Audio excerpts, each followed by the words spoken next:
She clutched a doctor's letter that declared her barren, worthless by society's standards. Evelyn Shore stepped off that stagecoach expecting rejection, pity, or worse. Instead, a mountain man with calloused hands and gentle eyes said 5 words that shattered everything she believed about herself. Will you give me sons?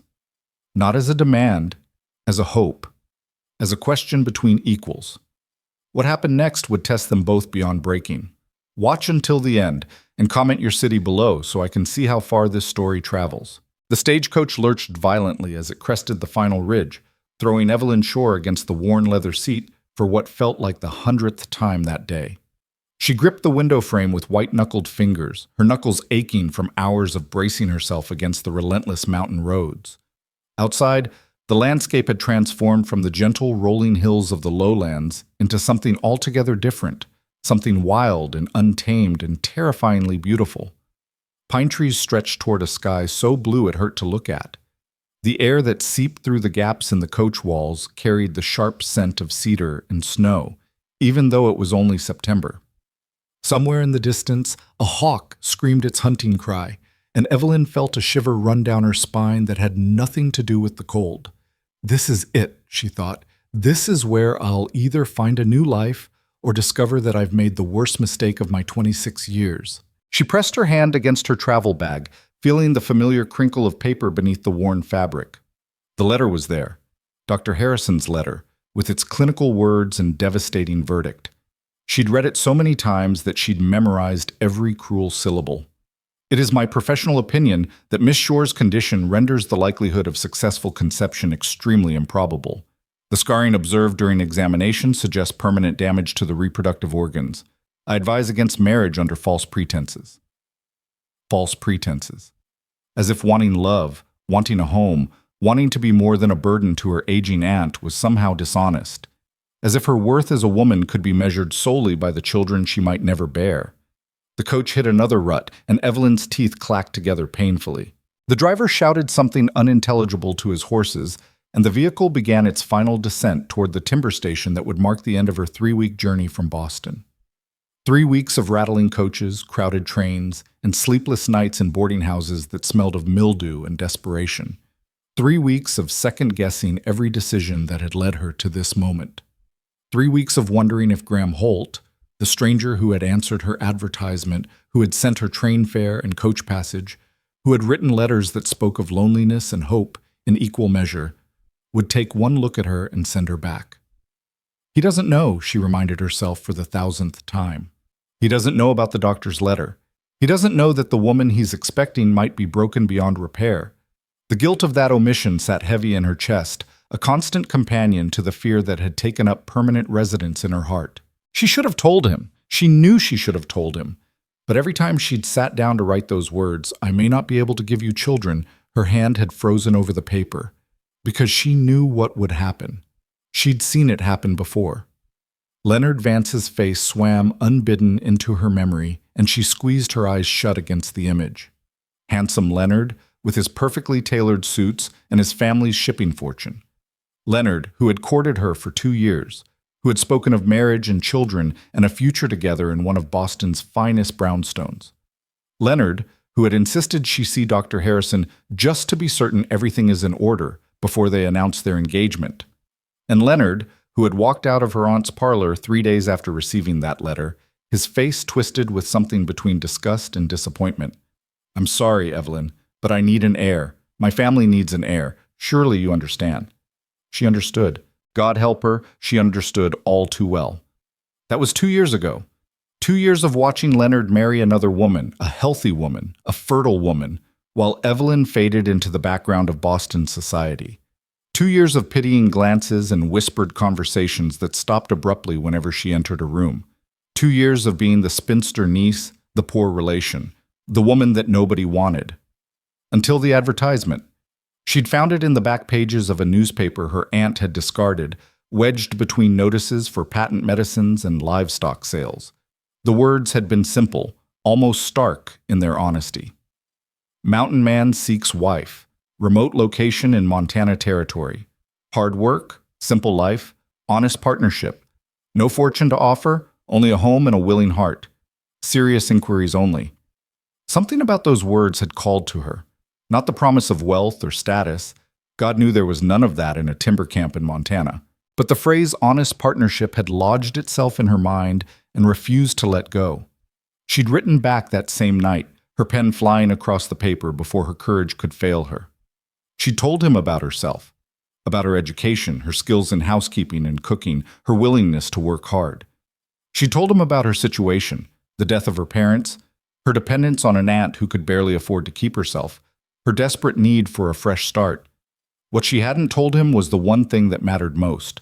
And now, as the stagecoach rounded the final bend and the timber station came into view, Evelyn felt her heart climb into her throat and lodge there like a stone. Please, she prayed to whatever God might be listening. Please let him be kind. Even if he sends me back, please let him be kind about it.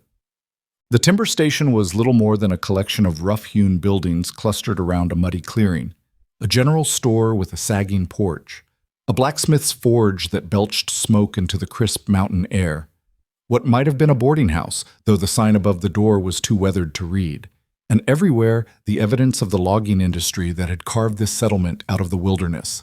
Stacked lumber, rusting equipment, men in flannel shirts who paused their work to watch the stagecoach roll to a stop. Evelyn's hands trembled as she gathered her belongings.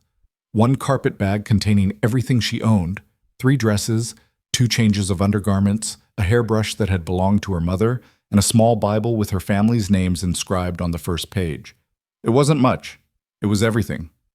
The driver opened the coach door, and a blast of cold mountain air hit her like a physical blow. She thought she was prepared for the climate. She'd read about Montana winters, had purchased the warmest coat she could afford. But nothing could have prepared her for the bite of that wind, the way it seemed to cut right through her Boston clothes, as if they were made of paper. "End of the line, ma'am," the driver said, not unkindly. He was a grizzled man with tobacco-stained teeth and eyes that had seen too many miles of rough road. "You need help with your bag?" "No, thank you, I can manage." She stepped down from the coach, her boots sinking into the mud that seemed to cover everything in this place. The watching men had gone back to their work, but she could feel their eyes on her, curious, appraising, perhaps pitying. A city woman in a place like this. They probably thought she wouldn't last a month. They might be right, she thought grimly. She scanned the clearing, looking for what? She didn't know what Graham Holt looked like. His letters had been detailed about many things, the location of his cabin, the nature of his work, his hopes for the future. But he'd never described himself. All she knew was that he'd promised to meet her here, at this station, on this day. What if he changed his mind? What if he's not coming? What if... "Miss Shore?" The voice came from behind her, deep and quiet, and somehow steadying. She turned, and there he was. Graham Holt was not what she'd expected. In her imagination, she'd conjured a rough frontier type, barrel-chested, perhaps, with a wild beard and the crude manners she associated with men who lived far from civilization. But the man standing before her, hat in hand, was something else entirely. He was tall, easily a head taller than her, with broad shoulders that spoke of years of physical labor. His face was weathered by sun and wind, creased with lines that could have come from hardship or laughter, or both. His beard was neatly trimmed, dark brown shot through with early threads of gray, and his eyes were the color of the pines that surrounded them, deep green and unexpectedly gentle. They watched her now with an expression she couldn't quite read, something between hope and caution, as if he too was afraid of what this meeting might bring. "I'm Graham Holt," he said, and she heard a slight roughness in his voice, as if he wasn't used to speaking. "I wasn't sure, that is, I hoped." He stopped, took a breath, started again. "Welcome to Montana, Miss Shore." "Thank you." Her own voice came out barely above a whisper. She cleared her throat and tried again. "Thank you, Mr. Holt. I hope the journey wasn't too long to wait." A ghost of a smile crossed his face. "I've been waiting here since dawn. Couldn't sleep last night, if I'm being honest." He gestured toward her bag. "May I?" She surrendered the carpet bag, watching as he lifted it effortlessly with one calloused hand. For a moment they simply stood there, two strangers on the edge of a momentous decision, neither quite sure what to say next. It was Graham who broke the silence. You must be cold, he said, and tired. I have a wagon just over there. It's not fancy, but there are blankets. My cabin is about 4 hours into the mountains, but we can stop along the way if you need to rest. 4 hours. 4 more hours before she would see the place that might become her home, or the place where her hopes would finally die for good. I'm fine, she said, squaring her shoulders. Let's go. Jump. The wagon was exactly what he'd promised. Not fancy, but sturdy, with a bench seat worn smooth by years of use and a bed piled high with supplies. True to his word, there were blankets, thick wool ones that smelled faintly of cedar and wood smoke. Graham helped her up onto the seat with a careful hand, then climbed up beside her and took the reins. Yeah, he said softly, and the two horses, a matched pair of chestnuts that looked as sturdy as their owner, began to move. For the first hour they traveled in silence. Not an uncomfortable silence, exactly. More the silence of two people who had too much to say and no idea where to begin. Evelyn kept her eyes on the passing landscape, marveling at the sheer immensity of it. The trees grew taller as they climbed, their trunks wider than anything she'd ever seen in the cultivated parks of Boston. The road, if it could be called that, wound through valleys and over ridges, each turn revealing a new vista more breathtaking than the last. She understood suddenly why a man might choose to live out here. There was a freedom in this wilderness, a sense of possibility that the cramped streets of the city could never offer. Out here, you could breathe. Out here, you could become someone new, or discover that the old you was never really gone, a small voice whispered in her mind. She pushed the thought away and turned to study the man beside her. Graham handled the horses with quiet competence, his large hands gentle on the reins. He hadn't spoken since they left the timber station, but several times she'd caught him glancing at her, quick sideways looks that he seemed to think she wouldn't notice. Each time he'd looked away before she could meet his gaze, a faint flush rising to his weathered cheeks. He's nervous too, she realized with surprise. He's just as scared as I am. The thought gave her courage. Mr. Holt, she said, breaking the silence at last. He startled slightly, as if her voice had pulled him from deep thought. Yes, Miss Shore? In your letters, you wrote about your cabin, about the work you do, the life you've built. But you never told me. She hesitated, searching for the right words. You never told me why you wanted a wife. A real wife, I mean. Not just someone to cook and clean. He was quiet for so long that she thought he might not answer. The horse's hooves beat a steady rhythm on the packed earth, and somewhere overhead a bird called out a warning to its fellows. Finally Graham spoke, his voice low and rough. I've been alone for 12 years, he said. Ever since I came west. Built my cabin with my own hands, cleared my own land, made my own way. I told myself that was enough, that a man didn't need anything more than honest work and a roof over his head. He glanced at her, then away. I was lying to myself. The truth is, Miss Shore, I'm tired of coming home to an empty house. Tired of eating meals by myself, of going to bed at night with no one to talk to about the day. Tired of... He stopped, swallowed hard. Tired of being so damned lonely that sometimes I forget how to speak. The raw honesty in his words caught her off guard. This was not the rough mountain man of her imagination. This was a person, a real person, with fears and hopes and a heart that could break just as easily as hers. Why me? She asked quietly. You must have received other responses to your advertisement. Women without my... complications. She held her breath, half expecting him to ask what complications she meant. To demand answers she wasn't ready to give. But Graham simply shrugged, a small movement of those massive shoulders. I received 17 letters, he said. 16 of them read like they were copied from some book on how to catch a husband. Pretty words about duty and obedience and making a good home. He shook his head. But yours was different. Different how? Honest, he said simply. You wrote about being scared, about not knowing if you were making the right choice, about hoping that maybe, out here, you could find a place where you belonged. He met her eyes then, and she saw something in his gaze that made her chest tight. I understood that. I understood you. Evelyn felt tears prick at the corners of her eyes, and she blinked them back fiercely. She would not cry, Not now, not when she was still carrying the weight of her unspoken secret. Mr. Holt. Graham, he corrected gently. Please. If we're going to try to build a life together, I think we should at least use our given names. Graham, then. She took a deep breath. There's something I need to tell you, something I should have written in my letters, but I was afraid. She saw his hands tighten on the reins just slightly, but his voice, when he spoke, was calm. Whatever it is, you can tell me. Before I left Boston, there was a man I was going to marry. The words came out in a rush now, tumbling over each other in their haste to be free. He asked me to see a doctor before we announced our engagement.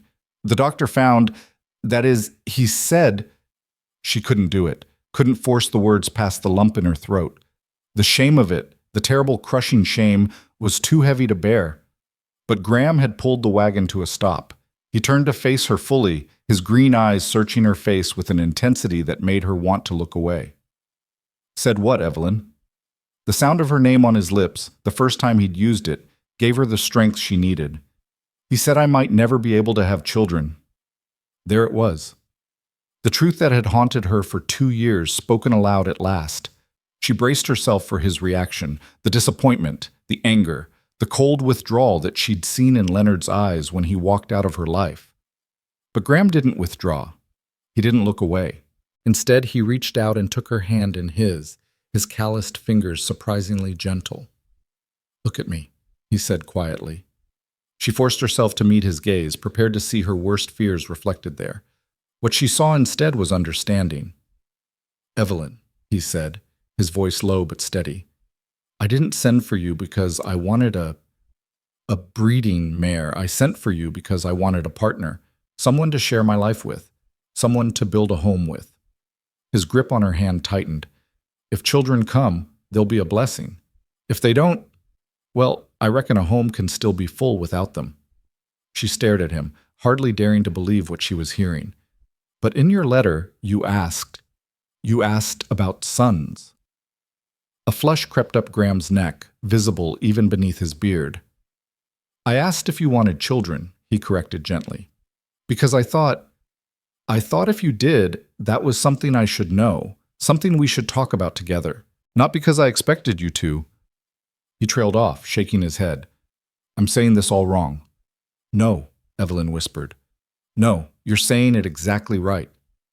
For a long moment, they sat there in the middle of the mountain road, the horses stamping impatiently, the wind rustling through the pines.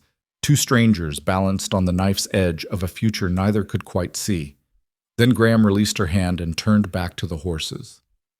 We should keep moving, he said, his voice slightly rough. Storm's coming in tonight, and I'd like to be home before it hits. But as the wagon lurched forward again, Evelyn felt something shift in her chest, a loosening of the tight knot of fear that had lived there for so long. It wasn't gone. Not entirely. But for the first time in 2 years, she felt something she'd almost forgotten how to feel. Hope. The cabin came into view just as the sun began its descent behind the mountains, painting the sky in shades of orange and gold that Evelyn had never seen in Boston's smog-choked sunsets. She caught her breath as they crested the final ridge, the reins going slack in Graham's hands, as even he seemed to pause to appreciate the view. It was smaller than she'd imagined, a single-story structure of hewn logs nestled in a clearing surrounded by towering pines. Smoke curled from a stone chimney, and a covered porch ran the length of the front, furnished with a single rocking chair and what looked like a handmade table. Beyond the cabin, she could see a small barn, a chicken coop, and the beginnings of what might someday be a garden, currently nothing more than a rectangle of turned earth. It wasn't much, not compared to the houses she'd known in Boston, with their multiple stories and their formal parlors and their armies of servants. But there was something about it, something about the way it sat in its clearing like it belonged there, like it had grown up out of the mountain itself, that made her heart ache with a longing she couldn't name.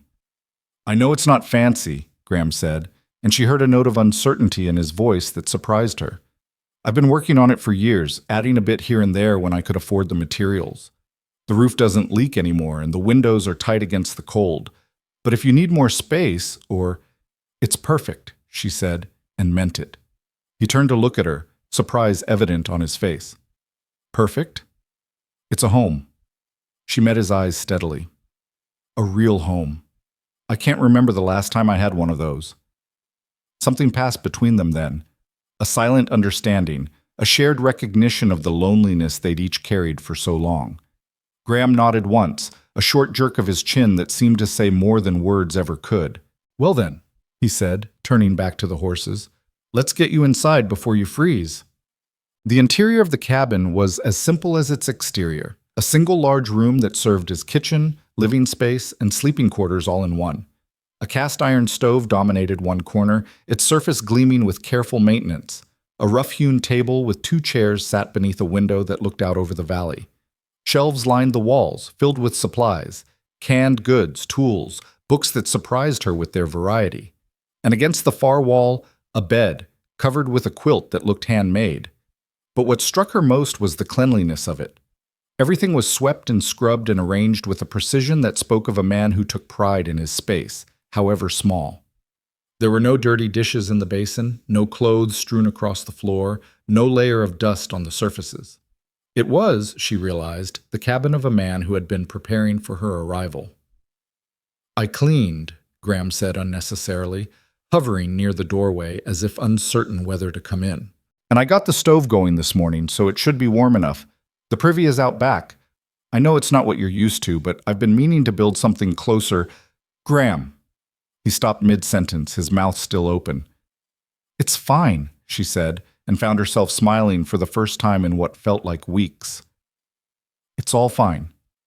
He smiled back. A real smile that transformed his weathered face, making him look years younger, and something in Evelyn's chest fluttered in a way she'd thought it never would again. Are you hungry? He asked, moving past her to the stove. I'm not much of a cook, but I can manage stew well enough. Been simmering since yesterday. I'm starving, she admitted. He ladled stew into 2 bowls while she removed her coat and bonnet, hanging them on the hooks by the door. The food was simple, venison and vegetables in a thick broth, but it was hot and filling, and after weeks of boarding house fare, it tasted like heaven.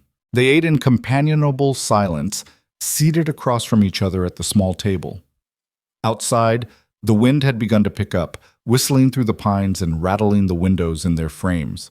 The storm Graham had predicted was coming in fast. I should check on the horses, he said when his bowl was empty. Make sure they're settled before the weather hits. Will you be all right here for a few minutes? Of course. He nodded and reached for his coat, then paused at the door. Evelyn? Yes? I'm glad you came. His voice was quiet, almost shy. I wasn't sure. That is, I thought maybe you'd change your mind. When you saw this place, saw how far it is from everything you know. But I'm glad you didn't. Before she could respond, he was gone, the door closing behind him with a soft click. Evelyn sat at the table for a long moment, listening to the wind and the crackle of the fire and the strange, unfamiliar sounds of this place that was supposed to become her home. Her eyes wandered the room, taking in details she'd missed before. The careful dovetail joints in the furniture, the books arranged alphabetically on their shelves, the small touches that revealed the man who lived here. On the mantel above the stove, she noticed a photograph in a simple frame. She rose and crossed the room to look at it more closely, her curiosity overcoming her manners. It showed a young couple, a man and a woman, dressed in their finest clothes, standing stiff and formal before the camera. The man was unmistakably Graham, though younger, his face not yet weathered by years of mountain living. The woman beside him was small and dark-haired, with a shy smile that didn't quite reach her eyes. A wife, Evelyn thought. He had a wife. The door opened behind her, and she spun guiltily away from the mantel. But Graham had seen where her eyes had been. He stood in the doorway, snow-dusting his shoulders, his expression unreadable. Her name was Mary, he said quietly. We were married for 2 years. What happened to her? Fever. The word came out flat, empty of emotion, but Evelyn heard the pain beneath it. Winter of 75. I couldn't get the doctor up here in time. Couldn't do anything but watch her. He stopped, swallowed hard. She's buried on the ridge overlooking the valley. She always said she wanted to see the sunrise. I'm so sorry. It was a long time ago. He moved past her to the stove, warming his hands over its surface. I thought about leaving after, going somewhere new, somewhere that didn't remind me of her everywhere I looked. But this was her home. Our home. It didn't feel right to abandon it. Is that why you waited so long to... She trailed off, not sure how to finish the sentence. To look for someone else? He nodded. Part of it, maybe. The other part was just fear. Fear that no one would want to come out here, to this godforsaken place in the middle of nowhere. Fear that I'd forgotten how to be with another person. Fear that I'd only end up hurting someone else the way I hurt Mary. You didn't hurt her. No. His voice was soft. But I couldn't save her either. Evelyn moved to stand beside him, close enough that their shoulders almost touched. Outside, the storm had arrived in earnest, snow swirling past the windows in thick white curtains. Graham, she said gently, you said you wanted a partner, someone to build a life with. I want you to know, I want the same thing. I want to try, really try. Not because I have nowhere else to go, but because... She paused, searching for the right words. Because I think maybe we could be good for each other, if we're brave enough to let it happen. He turned to look at her, and she saw the walls behind his eyes, the walls he'd built to protect himself from more loss, more pain, begin to crack. I want to try too, he said. But I need you to understand something first. I didn't ask you here expecting, that is, I don't want you to feel obligated to... He stumbled over the words, his face reddening. What I mean is, I'll sleep on the cot in the corner for as long as you need, until you're comfortable, until you trust me. I won't rush you into anything you're not ready for. She felt tears spring to her eyes, not of sadness this time, but of something else, something that felt dangerously like the hope she'd allowed herself to feel in the wagon. Thank you, she whispered. He nodded, and for a moment they simply stood there, two broken people who had somehow found each other in the wilderness, the storm raging outside but the cabin warm and safe around them. Well, Graham said at last, clearing his throat, it's getting late, and you've had a long journey. You should rest. He showed her where everything was, the basin for washing, the trunk where he'd cleared space for her belongings, the extra blankets in case the fire died down during the night. He was unfailingly polite, keeping a respectful distance, never presuming anything. And when she finally climbed into the bed, his bed, the bed he'd given up for her, and watched him settle onto the narrow cot across the room, she felt something she hadn't felt in longer than she could remember. Safe. Graham? She called softly into the darkness. Yes? Thank you for everything, for giving me a chance. There was a pause, and then his voice came back, warm despite the cold night air. Thank you for taking one. Outside, the storm howled and raged, piling snow against the cabin walls and burying the mountain paths under feet of white. But inside, two people who had thought themselves unwanted lay in the darkness, listening to each other breathe, and allowed themselves to imagine, just for a moment, that maybe, just maybe, they had finally found where they belonged. The first week was the hardest. Evelyn had thought she was prepared for the realities of frontier life, the isolation, the hard work, the absence of every convenience she'd taken for granted in Boston. But the reality was something else entirely. The cold was relentless, seeping into everything no matter how high they stoked the fire. Her hands, soft from years of city living, cracked and bled from the rough work of keeping house. The privy, as Graham had warned, was a brutal trek through the snow, and more than once she returned to the cabin with frozen tears on her cheeks, wondering what madness had possessed her to come to this place. But through it all, there was Graham. He was patient with her in ways she hadn't expected, never mocking her when she burned the bread, or failed to start the fire, or dissolved into frustrated tears over some task that should have been simple. He showed her the same thing over and over, as many times as she needed, without a hint of impatience. He made sure she had the warmest spot by the stove, gave her the largest portions at meals, insisted on doing the heaviest work himself despite her protests. And slowly, gradually, she began to learn. She learned how to coax flames from the temperamental wood stove, how to judge the weather by the color of the sky, how to stretch supplies to last through the long winter months. She learned which plants were safe to eat and which would make you sick, how to patch a roof against leaks, how to handle a rifle well enough to scare off the occasional curious bear. But more than that, she learned about Graham. She learned that he read voraciously, philosophy, history, poetry, and that he'd educated himself from the books he'd mail-ordered over the years. She learned that he could play the harmonica, badly but with enthusiasm, and that he knew the names of every bird that nested in the valley. She learned that he talked to his horses when he thought no one was listening, carrying on long conversations about the weather and the state of the world, and whether they thought the spring would come early this year.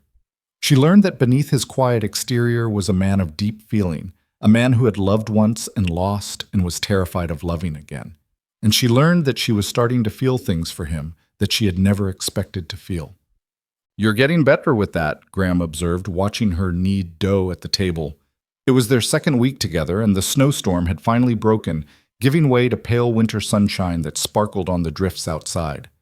Evelyn glanced up from her work, pushing a strand of hair back from her face with one flour-covered hand. "Am I? It still looks lumpier than yours." Practice. He was cleaning his rifle by the fire, the methodical movements of his hands a counterpoint to her more energetic kneading. Everything's hard before it's easy. That sounds like something a teacher would say. He smiled. He smiled more easily now, she'd noticed, than he had that first day at the timber station. "My mother used to say it. She was a teacher, actually, back in Ohio before my father moved us west. You've never mentioned your family before." "Not much to mention. Father died when I was 16, mother a few years after. No brothers or sisters." He shrugged, but she could see the old pain in his eyes. "I've been on my own a long time." "Until now," she said quietly. "Until now." He met her gaze across the room, and something passed between them. An acknowledgement, a promise, a shared understanding that neither quite had words for yet. The bread went into the oven, and Evelyn wiped her hands on her apron, crossing to the window to look out at the snow-covered valley. The world outside was so still, so pristine that it almost hurt to look at. "Graham," she said, not turning around. "Can I ask you something?" "Anything." "That night, when I told you about what the doctor said, you didn't seem surprised or upset. You just—" She searched for the right word. "Accepted it." She heard him set down the rifle, heard the creak of his chair as he rose. A moment later, he was beside her at the window, close enough that she could feel the warmth of his body, but not quite touching. "When Mary and I were married," he said slowly, "we tried for a child. For 2 years we tried. It never happened." He paused, and she saw his jaw tighten. "The doctor in town said, well, he said it might be my fault, that something might be wrong with me." Evelyn turned to look at him, surprise evident on her face. "I thought that men don't worry about such things." He smiled, but it was sad. "We do.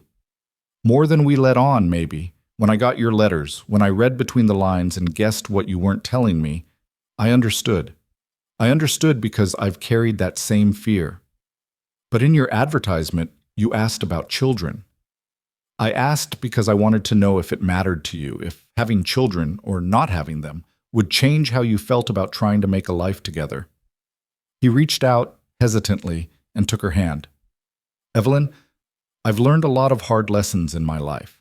And one of the hardest is that we don't get to control everything. We don't get to decide what blessings come to us and what ones don't. All we can do is make the most of what we have." She looked down at their joined hands, his large and calloused, hers small and still bearing the marks of her adjustment to frontier life. Two imperfect people, both carrying their own wounds, both afraid of hoping for too much. "What do we have?" she asked softly. "Each other." His voice was rough with emotion. "A home. A chance to build something together.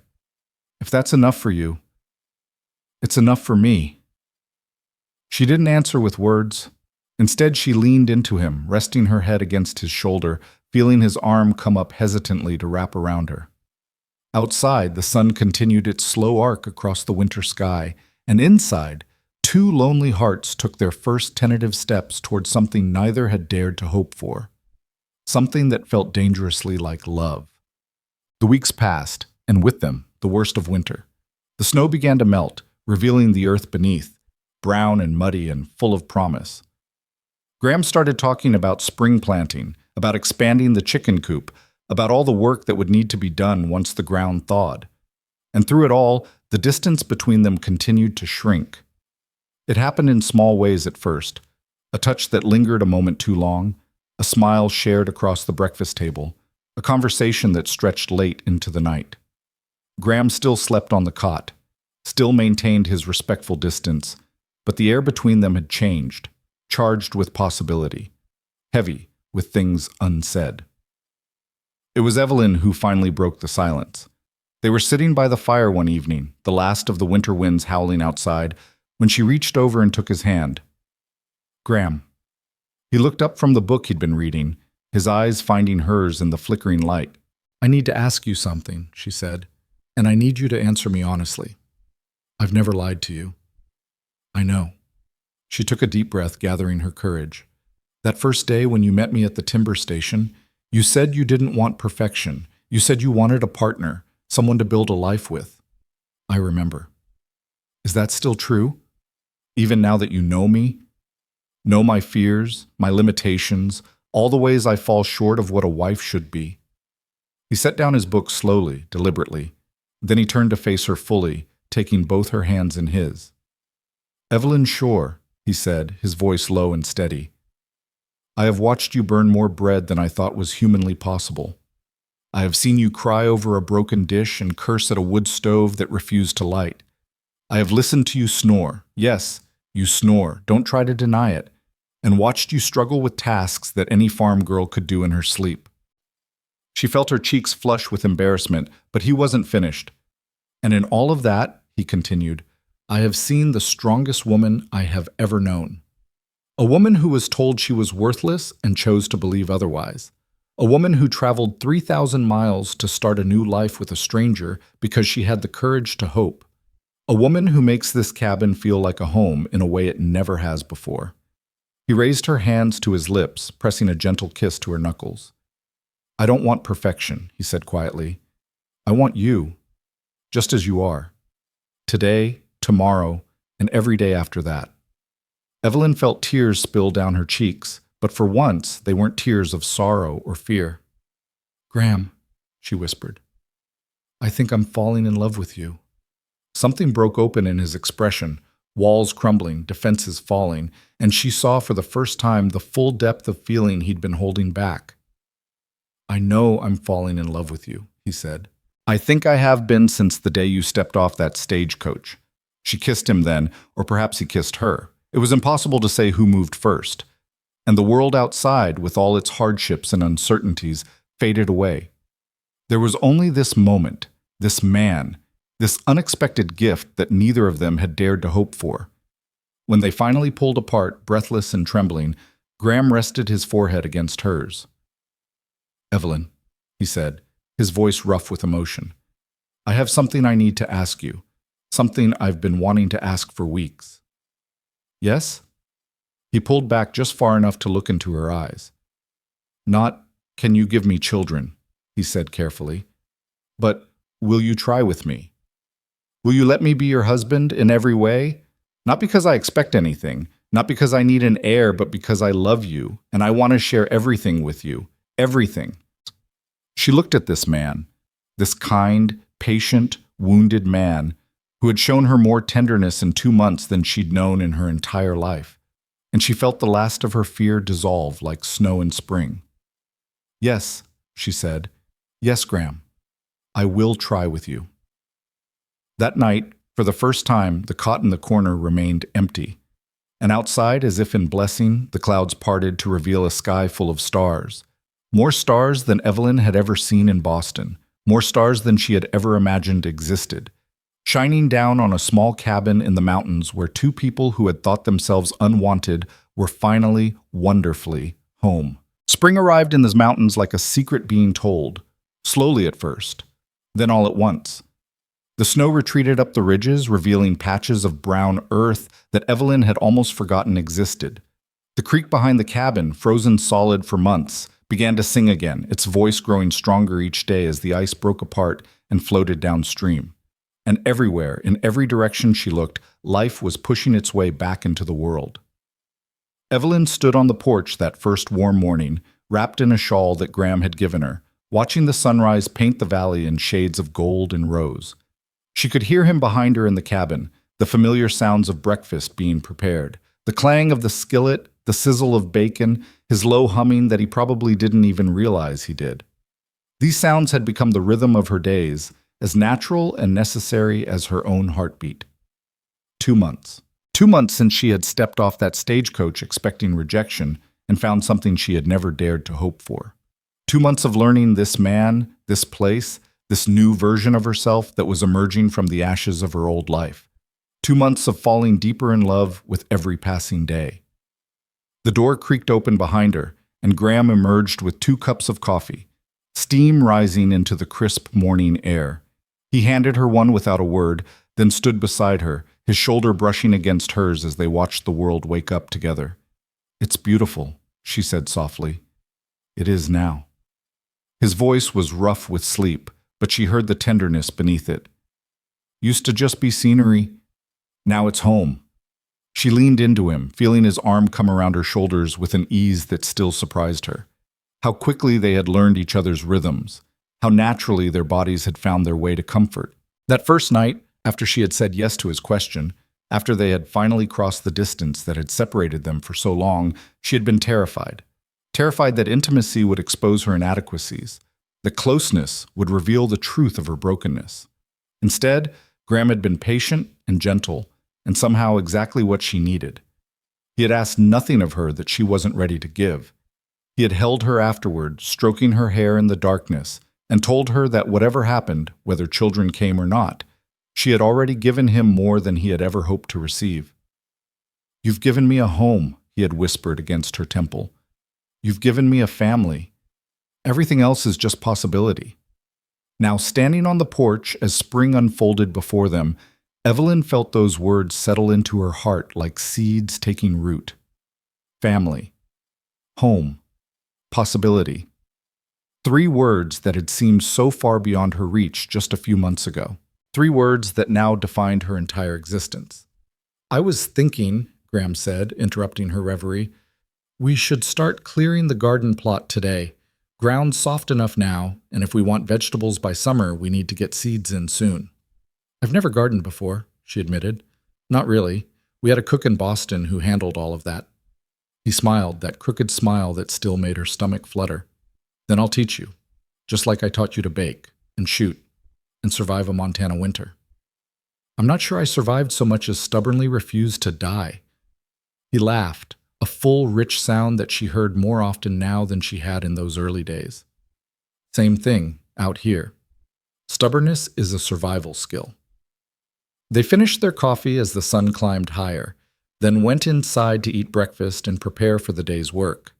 This was their pattern now, mornings filled with plans and purpose, afternoons of labor, evenings of quiet companionship by the fire. It was a simple life, harder than anything Evelyn had known before, but there was a satisfaction in it that she had never found in Boston's parlors and tea rooms. She was useful here, needed, and perhaps most importantly, she was loved.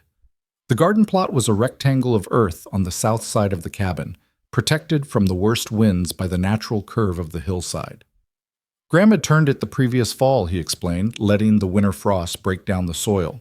Now it needed only to be raked smooth and divided into rows. They worked side by side throughout the morning, Graham showing her how to test the soil temperature with her bare hand, how to space the rows for different crops, how to read the signs that told you when conditions were right for planting. His hands were patient as they guided hers, his voice calm as he explained techniques that generations of farmers had passed down. "You're a good teacher," she told him during a break, wiping sweat from her forehead with the back of her hand. "I had good teachers myself." He handed her a canteen of water. "My mother mostly. My father too, before he died. They believed everyone should know how to grow their own food, no matter what else they did in life." "What did your father do?" "Mining, mostly. Worked the gold fields in California before moving us to Ohio. Never struck it rich, but he made enough to keep us comfortable." Graham's eyes grew distant, lost in memory. He used to say that gold was fine for spending, but food was what kept you alive. Made sure I knew the difference. Evelyn thought of her own father, a merchant who had dealt in imported goods, who had spent more time with his ledgers than his daughter. He had died when she was 12, leaving behind debts that her mother had struggled to repay until her own death 4 years later. After that, there had been Aunt Catherine, who had taken her in out of duty rather than love, and who had made sure Evelyn understood the burden she represented. "My father never taught me anything practical," she said quietly. "I think he assumed I would marry well and have servants to handle such things." "Do you miss it? That life?" She considered the question carefully, wiping dirt from her hands onto her apron. "I miss some things, indoor plumbing mostly." She smiled at his chuckle. "And I miss having friends nearby, people to talk to. But the rest of it, the parties, the social calls, the endless concern with appearances and propriety, no, I don't miss that at all." Graham nodded slowly, his eyes on the distant mountains. "I worry sometimes that you'll get lonely out here, that you'll wish you'd chosen differently." "Graham." She waited until he looked at her, then reached out to touch his face, feeling the rough stubble beneath her palm. "I spent 26 years surrounded by people and never felt more alone than I did in those Boston parlors. Here, with you, I have one person who truly sees me, one person who loves me for who I am, not what I can provide or represent. That's not loneliness. That's the opposite of loneliness." Something shifted in his expression, a softening, a releasing of tension she hadn't even realized he was carrying. He turned his face to press a kiss into her palm, and for a moment the garden was forgotten, the work set aside, as two people reminded each other why they were here. The days that followed settled into a rhythm of their own. Mornings were for planning and breakfast together, always together, their conversations ranging from practical matters to dreams they were only beginning to share aloud. Then came the work, the endless, satisfying work of building a life from scratch. Graham taught her to milk the goat he'd acquired the previous summer, a temperamental creature named Mabel who seemed determined to make Evelyn's life difficult. "She'll warm up to you," he promised, dodging a kick from Mabel's hind leg. "She's just testing you." "She's winning," Evelyn muttered, but she persisted, and eventually, after many battles of will, Mabel began to tolerate her presence at the milking stool. He taught her to churn butter from that milk, to make simple cheese, to render fat for soap. Skills that would have horrified her Boston acquaintances became sources of pride. The first time she presented Graham with a meal made entirely from things she had grown, gathered, or prepared herself, she felt a satisfaction that no amount of social success had ever provided. "You're a natural," Graham said, wiping gravy from his beard with genuine appreciation. "This is better than anything I could make." "You're biased." "Probably, but I'm also right." In return, Evelyn taught him things he hadn't known he needed to learn. She read aloud to him in the evenings from the books on his shelves, and they discussed poetry and philosophy and history long into the night. She showed him how to mend clothes properly, not with the rough stitches he'd used for years, but with neat, even seams that would last. She taught him the songs she remembered from her childhood, and though his voice was rough and uncertain, he learned to harmonize with her as they worked. "I never knew this place could feel so alive," he told her one night as they sat by the fire, her head resting on his shoulder. "I've lived here for 12 years, and it always felt like shelter, a place to survive. But now it feels like home," she suggested. "More than that." He struggled for words. "Like somewhere I actually want to be, somewhere I'm not just existing, but living." She understood exactly what he meant. The spring continued to unfold around them, each day bringing new challenges and new joys. The garden began to show green shoots, tentative at first, then stronger, pushing toward the sun with the same stubborn determination that Evelyn had come to recognize in herself. The chickens started laying again, providing fresh eggs that tasted nothing like the ones she'd known in Boston. And everywhere, in every corner of their small domain, the evidence of their shared effort began to accumulate. But it wasn't all work. Graham took her exploring on days when the weather was fine, showing her the hidden places he'd discovered over his years on the mountain. There was a waterfall an hour's hike from the cabin, tucked into a narrow canyon where the rocks were worn smooth by centuries of flowing water. There was a meadow high on the ridge where wildflowers would bloom in summer, carpeting the ground in colors so vivid they seemed impossible. And there was Mary's grave, on a bluff overlooking the valley, marked by a simple wooden cross that Graham had carved himself. He took her there on a Sunday morning in late April, when the sky was clear and the air was warm enough to walk without heavy coats. They stood together before the grave, Graham silent, Evelyn respectful of his grief. "I want you to know her," he said finally, "not because I'm comparing you to her or because I want you to feel like you're competing with a ghost, but because she was part of my life, and you're part of my life now, and it doesn't feel right to keep those parts separate." "Tell me about her," Evelyn said gently. So he did. He told her about Mary's laugh, which had sounded like bells, about her terrible singing voice, which she'd used enthusiastically and often, about her fear of thunderstorms and her love of the color blue and her habit of talking to the chickens as if they could understand her. He told her about the way Mary had looked at the valley on spring mornings, her face full of wonder at the beauty around them. And he told her about the night she died, the fever that came on fast, the desperate ride through snow to fetch the doctor, the terrible moment when he'd returned alone to find that he was too late. "I blamed myself for years," he said, his voice rough with old grief. "Thought if I'd been faster, or noticed sooner, or done something different, she might have lived. It took a long time to accept that some things are beyond our control." Evelyn slipped her hand into his. "I'm glad you told me. I know she must have been a wonderful person." She was. He looked down at the grave, then back at Evelyn. "And so are you. Different but wonderful in your own way. I want you to know that I don't spend my days comparing you to her. What I had with Mary was real and precious, but it's in the past. What I have with you is real and precious too, and it's right here, right now." "I know," she said. And she did. Whatever jealousy she might have expected to feel was absent. Mary had been part of Graham's story, had helped shape him into the man he was today. In a strange way, Evelyn was grateful to her, grateful for the love she had given him, the tenderness she had taught him, the capacity for devotion that had survived her death and found its way to Evelyn. They walked back to the cabin hand in hand, talking about everything and nothing, comfortable in a silence that no longer needed to be filled. And that night, as they lay together in the bed they now shared, Graham spoke words he had never said to her before. "I love you, Evelyn Holt." She froze, her heart suddenly pounding. "What did you call me?" "Evelyn Holt." His voice was uncertain now, vulnerable. "I know we're not properly married, not in the eyes of the law. We said words to each other, made promises, but there was no preacher, no ceremony, no official papers. If you'd rather keep your own name until we can make it legal—" "No." She turned in his arms to face him, seeing his features dimly in the moonlight. "I like the sound of it. Evelyn Holt. It suits you. Better than Shore ever did." She smiled, feeling tears prick at her eyes. "I love you too, Graham. I don't think I've said it enough." "You say it every day," he murmured, pulling her close. "In 100 different ways.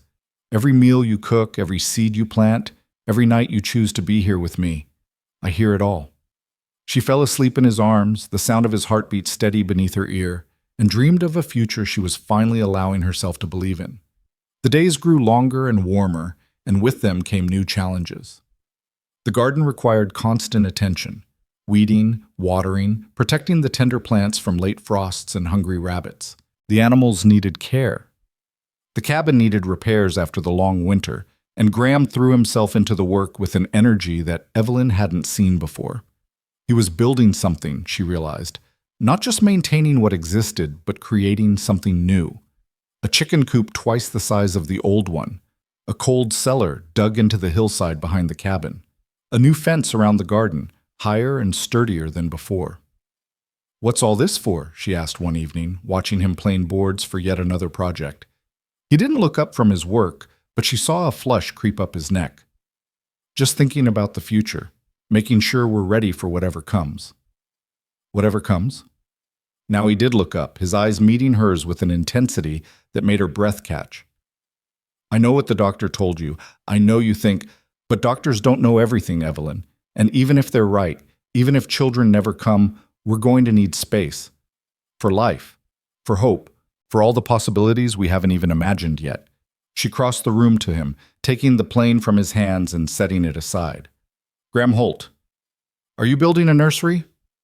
I'm building a future, he corrected, but his ears had gone pink, giving him away. She kissed him then, long and deep, trying to pour into that kiss all the love and gratitude and fear and hope that tangled together in her heart. When they finally broke apart, both breathing hard, she rested her forehead against his. I don't want you to be disappointed, she whispered. If it doesn't happen, if I can't, hush. He cupped her face in his calloused hands. The only way you could disappoint me is by leaving. Everything else is just life. We'll face it together. Together, she echoed, and felt the words settle into her bones like a promise. That night, and the nights that followed, they reached for each other with a new urgency, a new intention, not desperation, never that, but hope, active, deliberate hope. Each time, Evelyn felt herself letting go of another piece of her fear, replacing it with something stronger. Faith. In Graham. In herself. In the future they were building together. The weeks slipped by, spring softening into early summer. The garden flourished, the animals thrived, and the cabin that had once felt like a stranger's house became undeniably their own. Evelyn added touches throughout, curtains she'd sewn from fabric ordered through the mail, pressed flowers in frames on the walls, a rug she'd braided herself from scraps of old cloth. Small things, but they mattered. They said, "This is ours. This is home." And then, on a morning in late June, everything changed.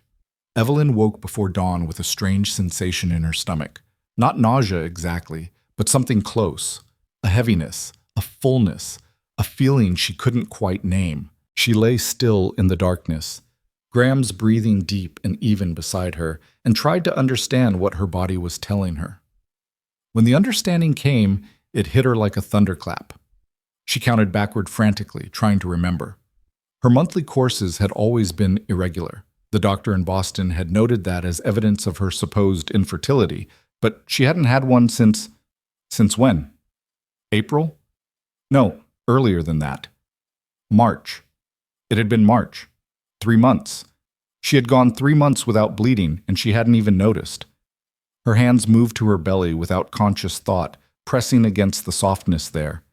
Was it her imagination, or was there a slight curve that hadn't been there before? She'd gained weight since coming to Montana, better food, harder work, more muscle, but this felt different. "Evelyn?" Graham's voice was thick with sleep. "What's wrong?" She didn't answer, couldn't answer.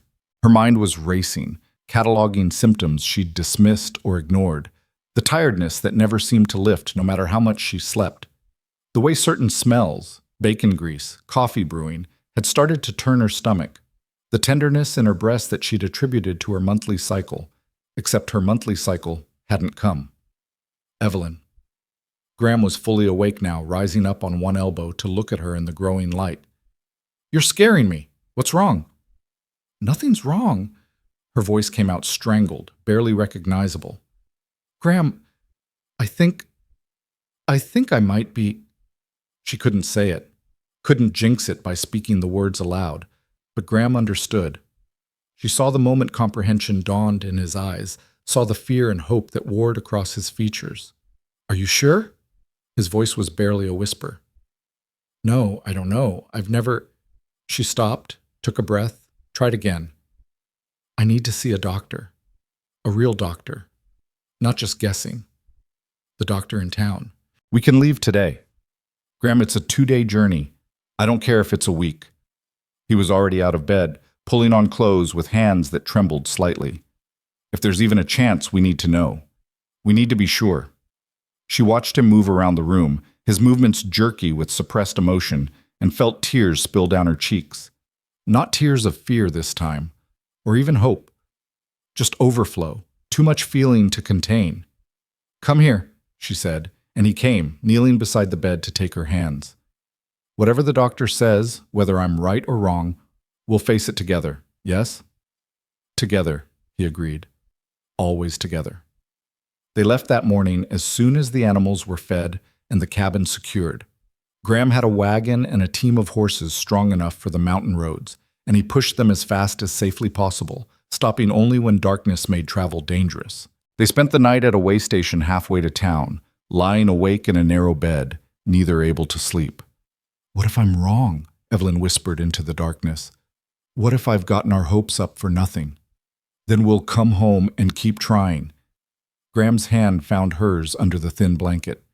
"And if you're right, Evelyn, I don't know what I'll do. Fall to my knees and thank God, probably. You're not a religious man. I might become one." The town, if it could be called that, was larger than the timber station where Evelyn had first arrived, boasting a main street with actual boardwalks and several permanent buildings. Graham led her to a white clapboard house with a sign that read, "Dr. Samuel Whitmore, Physician," and helped her down from the wagon with hands that had steadied during the journey. "I should come in with you." "No." She shook her head firmly. "Wait here. I need to do this part alone." He looked like he wanted to argue, but something in her expression stopped him. He nodded once, jaw tight, and settled onto the wagon seat to wait.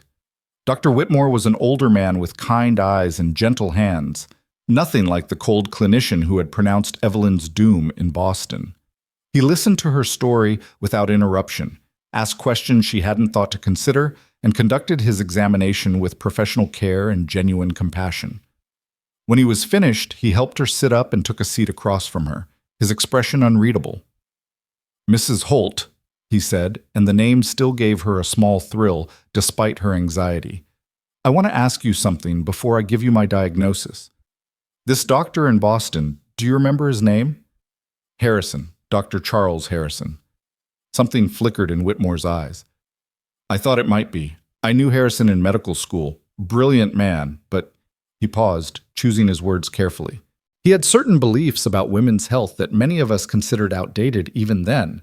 He was quick to diagnose infertility based on limited evidence. Several of his former patients have gone on to have children despite his predictions. Evelyn's heart stopped. "What are you saying?" "I'm saying that Dr. Harrison may have been wrong about you, Mrs. Holt." A smile spread across his weathered face.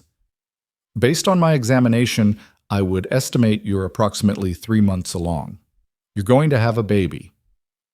The world tilted. Evelyn gripped the edge of the examination table, certain she must have misheard. "That's impossible," he said. "He said you were unlikely to conceive. Unlikely is not impossible, and it seems that the unlikely has happened." Whitmore's smile widened. "I've been a doctor for 30 years, Mrs. Holt. I've learned to never underestimate the human body, or the power of hope." She didn't remember leaving the doctor's office. Didn't remember walking across the boardwalk to where Graham waited, his face pale with anxiety. She only remembered the moment when she reached him, when she looked up into his eyes and saw the question there, the desperate need to know. "I'm pregnant," she said. "Graham, I'm pregnant. We're going to have a baby." For one long, terrible moment, he didn't react, just stood there, frozen, his face unreadable. Then, with a sound that might have been a laugh or a sob, he swept her into his arms and lifted her off her feet, spinning her around in the middle of the dusty street while passers-by stopped to stare. "We're going to have a baby," he repeated, his voice breaking on the words. "Evelyn, we're going to have a baby." She clung to him, laughing and crying at the same time, not caring who saw or what they thought. This moment, this impossible, miraculous moment, was worth every hardship she had endured to reach it. They spent the night in the town's small hotel, too overwhelmed to make the journey home in their current state. Graham held her for hours, his hand pressed against her still flat belly as if he could feel the life growing there, murmuring words of love and wonder and gratitude that she knew she would remember for the rest of her days.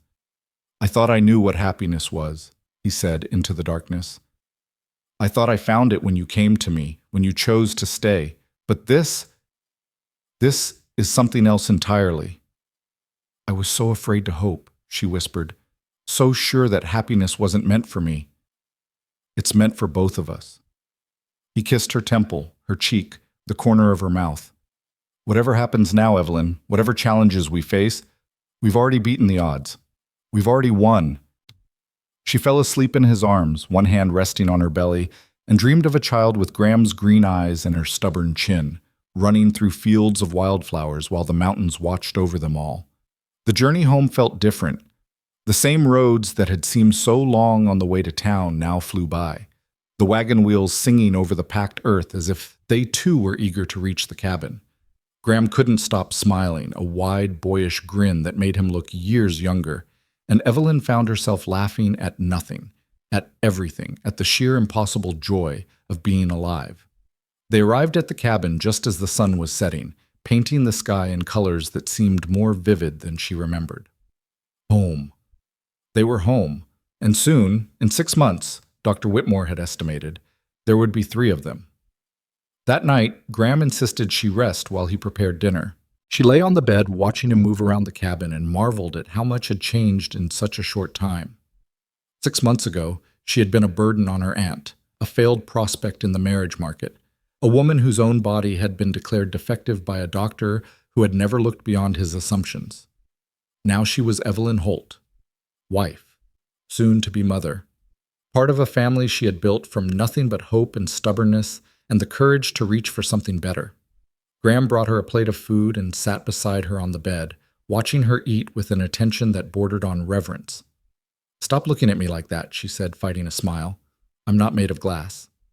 "No, you're not." His voice was serious despite his still-present grin. "You're made of something much stronger. I've known that from the first day I met you." "Flattery will get you everywhere, Mr. Holt."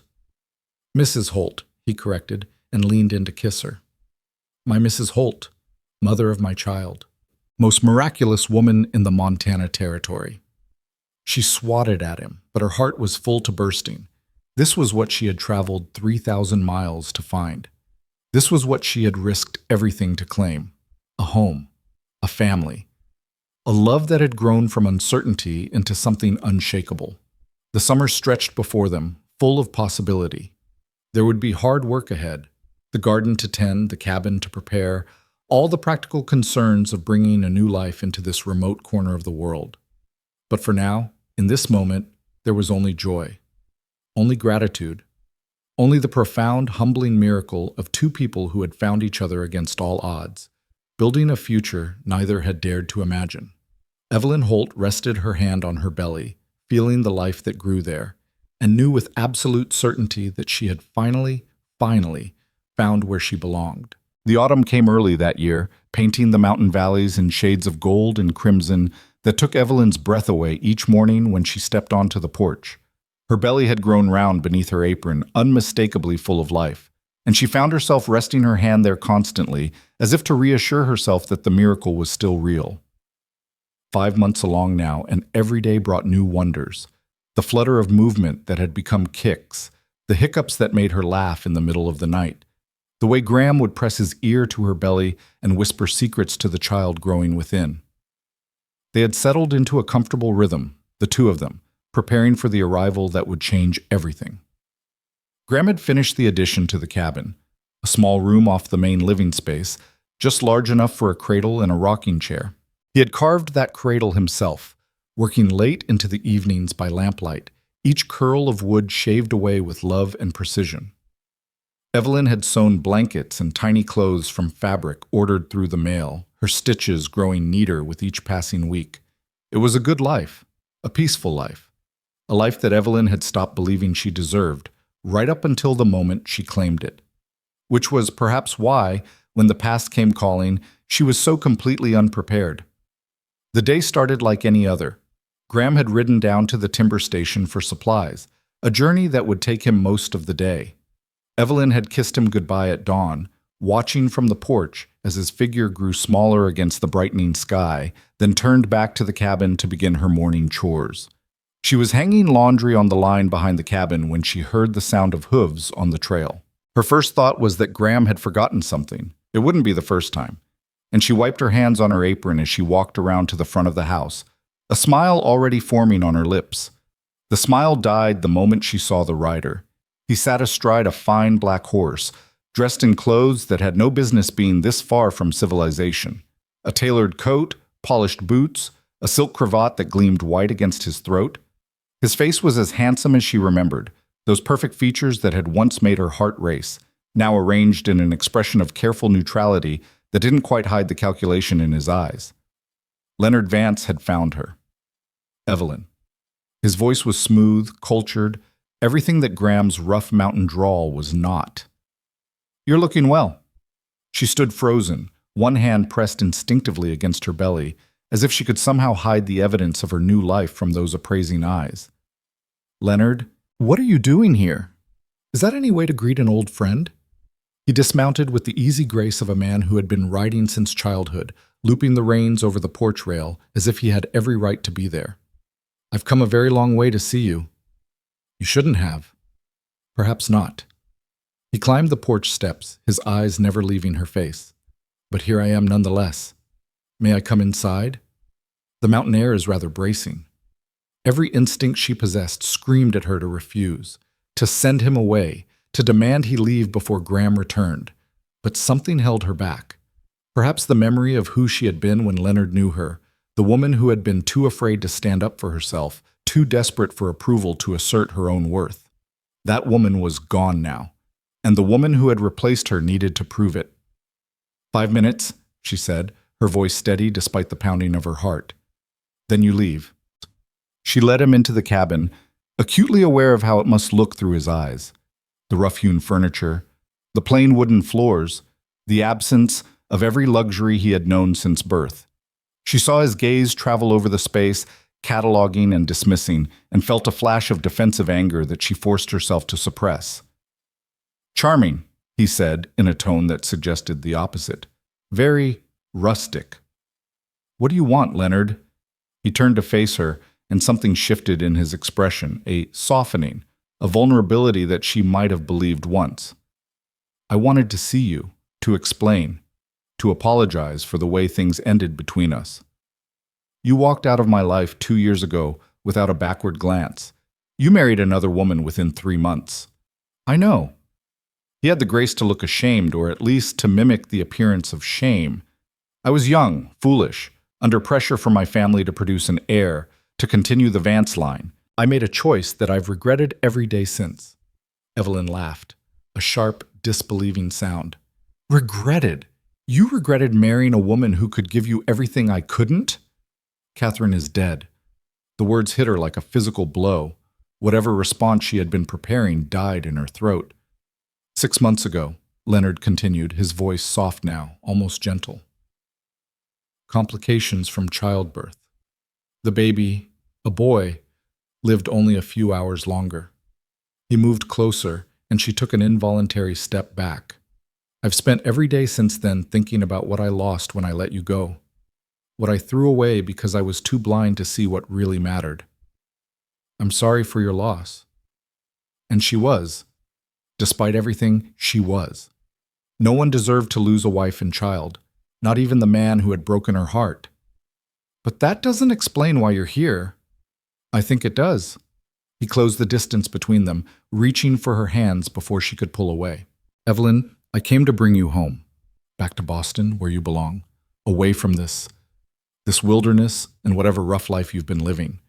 She stared at him, unable to process what she was hearing. "You can't be serious." "I've never been more serious about anything in my life." His eyes dropped to her belly, and something flickered in their depths. Surprise, perhaps? Or calculation? "I see you've been busy since you left. No matter. The child will be provided for. I have resources." "Stop." She wrenched her hands free, stepping back until the table stood between them. "Stop right there. Do you hear yourself? Do you have any idea how insane you sound?" "Evelyn, I have a husband, Leonard. A home. A life that I built from nothing, that I fought for, that means more to me than anything you could ever offer." Her voice was shaking now, but with anger rather than fear. "I'm not the woman you knew in Boston. I'm not the woman who would have done anything to please you, to make myself worthy of your attention. That woman died the day you walked out of her life, and I'm grateful to you for it." Leonard's expression hardened. The mask of sincerity slipped, revealing something colder beneath. "You can't honestly prefer this hovel to everything I'm offering.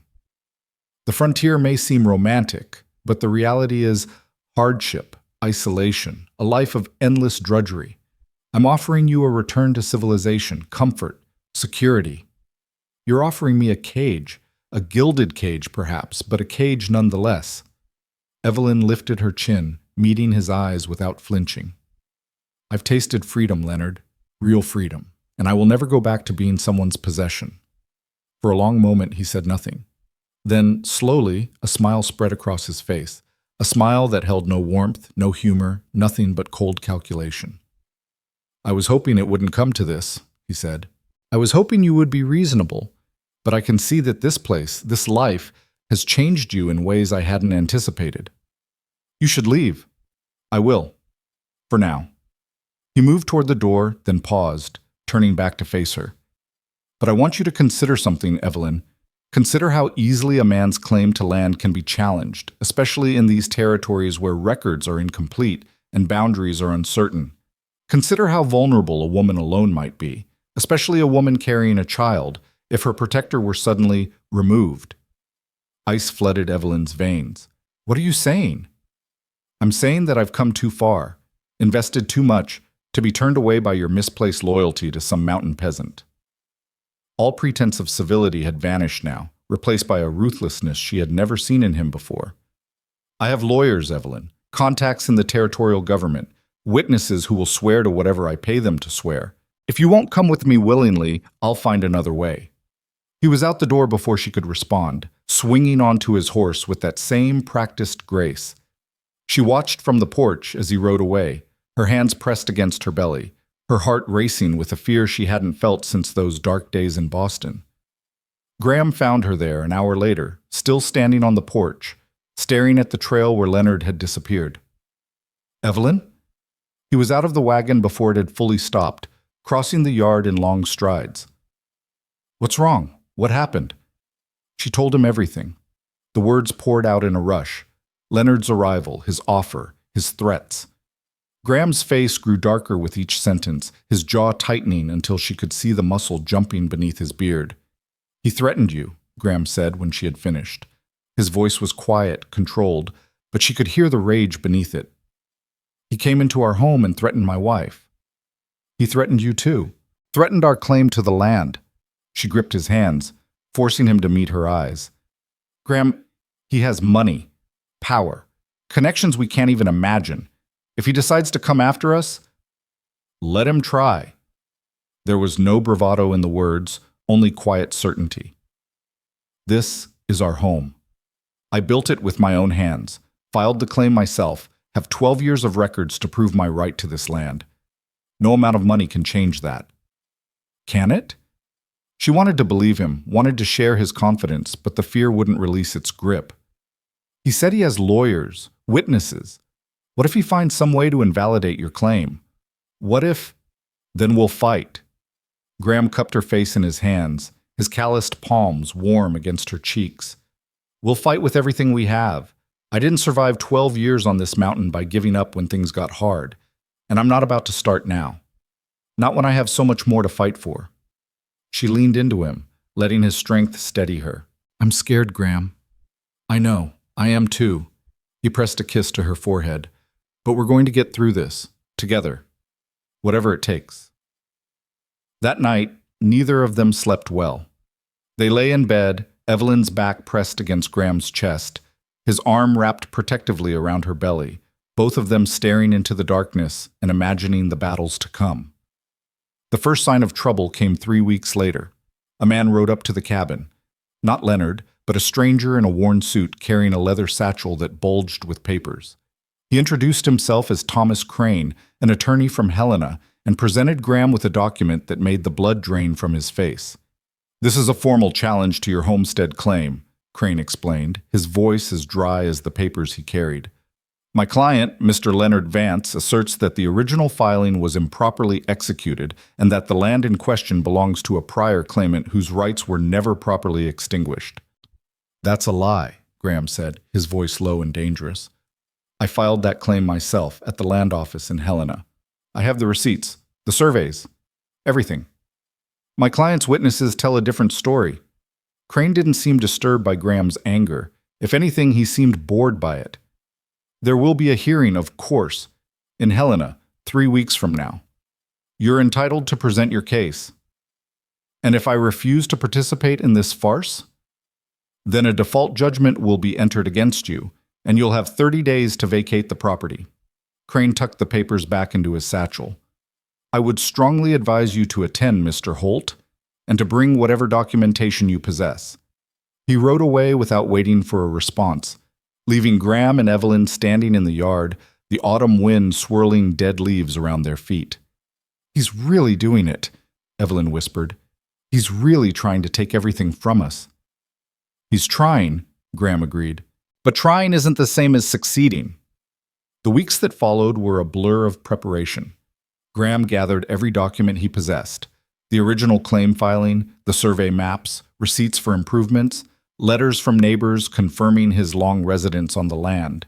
He rode to the timber station to consult with men who had known him for years, securing their agreement to testify on his behalf. But beneath all the activity, fear gnawed at both of them. Leonard had resources they couldn't match: lawyers, money, the kind of influence that could bend laws and buy officials. In a fair fight, Graham's claim would stand. But this fight had never been meant to be fair. Maybe we should run, Evelyn said one night, as they sat by the fire reviewing documents for the 100th time. Take what we can carry and go somewhere he can't find us. Start over. Run where? Graham's voice was gentle but firm. This is our home, Evelyn. Our life. Everything we've built together is right here. If we run now, we'll spend the rest of our lives running. And if we stay and lose, then at least we'll have fought. He reached over to take her hand. I spent 12 years building this place. I'm not going to let some Boston dandy take it from me without a fight. And neither are you. She looked down at their joined hands, his rough and calloused, hers still soft despite months of frontier living, and felt something harden inside her. Graham was right. Running wasn't the answer. It never had been. She had run from Boston, from her old life, from the shame of her supposed inadequacy. But running had led her here, to this cabin, to this man, to this child growing inside her. Running had given her a chance to start over. Now it was time to stand and fight. The journey to Helena took 4 days by wagon, and Evelyn insisted on coming despite Graham's protests. The baby wasn't due for another 2 months, and she refused to let him face Leonard's lawyers alone. They arrived the evening before the hearing, exhausted and road-worn, and took a room at a modest boarding house near the courthouse. Sleep was impossible. They lay awake talking through their strategy, such as it was. Graham would present his documents, call his witnesses, and hope that the truth would be enough to overcome Leonard's lies. It wasn't much of a plan, but it was all they had. The courthouse was a brick building on the main street, impressive by frontier standards. Inside, a large room had been arranged for the hearing, with a judge's bench at one end and rows of wooden chairs for spectators. When Graham and Evelyn entered, they found those chairs already filling with people, some curious locals, others who had clearly been summoned by one side or the other. Leonard was already there, seated at a table near the front with 2 men in expensive suits, his lawyers, presumably. He looked up as they entered, and a small smile played across his lips. The smile of a man who already knew he had won. Evelyn's hand tightened on Graham's arm, but she forced herself to meet Leonard's gaze without flinching. She would not give him the satisfaction of seeing her fear. The judge entered, a stern-looking man with iron-gray hair and a permanent furrow between his brows. He called the hearing to order with a sharp rap of his gavel, and the battle began. Leonard's lawyers spoke first, laying out their case with practiced smoothness. They claimed that Graham's original claim had been improperly filed, that a previous claimant named Henderson had never legally forfeited his rights to the land, and that Leonard, as Henderson's heir through a conveniently discovered distant relation, was the true owner. They produced documents, a deed of sale, witnesses' statements, a genealogical chart tracing the supposed family connection. Everything looked official, proper, legally binding. Evelyn felt her heart sink with each new piece of evidence. Then it was Graham's turn. He stood before the judge, a plain man in plain clothes, no match for the polished lawyers arrayed against him, but his voice was steady as he presented his own documents. The original claim filing, stamped and dated 12 years ago. The The survey maps showing improvements made year by year, receipts for lumber, nails, tools, letters from neighbors confirming his continuous residence. "I built that cabin with my own hands," Graham said, his voice filling the room. "I cleared that land, broke that soil, buried my first wife on that ridge. Every inch of that property has my sweat and blood in it. No piece of paper is going to change that truth." One of Leonard's lawyers rose to cross-examine, his tone condescending. "Mr. Holt, you claim to have filed your homestead claim 12 years ago, yet the records my client has obtained suggest irregularities in that filing. Can you explain?" "I can't explain what I don't understand. I filed my claim legal and proper. Whatever irregularities you found were put there by someone else." "Are you suggesting my client manufactured evidence?" "I'm suggesting that money can buy a lot of things in this territory, including lies." The courtroom erupted in murmurs. The judge banged his gavel for order. Leonard's face had gone red with anger, his mask of civility slipping. "Your Honor," the lawyer said smoothly, "we have witnesses prepared to testify to the validity of our documentation." "Bring them forward." The witnesses were brought in one by one, men Evelyn had never seen before, men who swore under oath that they had known Henderson, that they had seen documentation proving his prior claim, that Graham Holt had no legal right to the land he occupied. It was devastating. Each witness was well prepared, their stories consistent, their manner convincing. By the time the last one stepped down, Evelyn could see the doubt forming in the judge's eyes. They were going to lose. After everything, the journey, the sacrifice, the love they had built together, they were going to lose it all to Leonard's money and lies. Then the doors at the back of the courtroom opened, and a man walked in. He was tall and broad-shouldered, dressed in the uniform of a United States Marshal, and he carried himself with the quiet authority of someone who was used to being obeyed. The room fell silent as he approached the bench, all eyes following his progress. "Your Honor," the Marshal said, "I apologize for the interruption. My name is William Carter, Deputy U.S. Marshal for the Montana Territory. I have information relevant to these proceedings." The judge frowned. "This is highly irregular, Marshal." "I understand, Your Honor, but I believe you'll want to hear what I have to say." Leonard's lawyers were on their feet, protesting, but the judge silenced them with a wave of his hand. "Proceed, Marshal, but make it quick." Marshal Carter reached into his coat and produced a sheaf of papers. 3 days ago, I received a tip about irregularities in this case. I've spent the past 72 hours investigating, and I've discovered evidence of a conspiracy to defraud Mr. Graham Holt of his legal property. The courtroom erupted again. The judge banged his gavel, but the murmurs wouldn't die down. "These documents," Carter continued, "prove that the witnesses who testified against Mr. Holt were paid substantial sums by Mr. Leonard Vance's representatives. I have signed confessions from 2 of them, obtained this morning, admitting that they were instructed to lie under oath." He handed the papers to the judge, who examined them with growing incredulity. "Furthermore," Carter said, turning to face Leonard directly, "I have evidence that the deed of sale presented as proof of Mr. Henderson's prior claim is a forgery, created within the past month by a document forger in Butte, who has also provided a confession." Leonard was on his feet now, his face white with rage. "This is absurd! A fabrication! I demand—" "You demand nothing," the Marshal cut him off. "Leonard Vance, you are under arrest for conspiracy to commit fraud, perjury, and obstruction of justice. Your lawyers are also being taken into custody pending investigation of their role in this scheme." The courtroom exploded into chaos. Deputies appeared as if from nowhere, moving to secure Leonard and his attorneys. Leonard struggled, shouting threats and protests, but the Marshal's men were efficient and unmoved. Through it all, Graham and Evelyn sat frozen, unable to believe what was happening, unable to believe that they had been saved. The judge banged his gavel again and again, finally restoring a semblance of order. When he spoke, his voice was heavy with disgust. "Based on the evidence presented by Marshal Carter, I am dismissing all claims against Mr. Graham Holt's homestead. The original filing stands. The land belongs to Mr. Holt, free and clear." He turned to look at Leonard, who was being led toward the door in handcuffs, his expensive clothes disheveled, his perfect composure finally shattered. "And I sincerely hope," the judge added, that justice is served in the criminal proceedings to follow. It was over. Evelyn felt the world tilt around her, felt Graham's arms come around her as she swayed. They had won. Against all odds, against all of Leonard's money and power and influence, they had won. "How?" she whispered. "How did this happen?" Graham shook his head, looking as stunned as she felt. "I don't know. I don't, Mrs. Holt?" She looked up to find Marshall Carter standing before them, his expression kind despite its professional neutrality.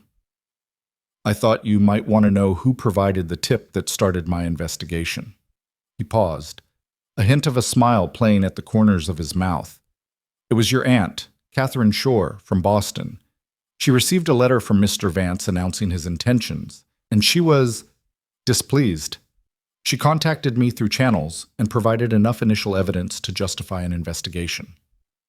Aunt Catherine, the woman who had taken her in out of duty rather than love, who had made her feel like a burden for years, the woman Evelyn had never expected to see or hear from again.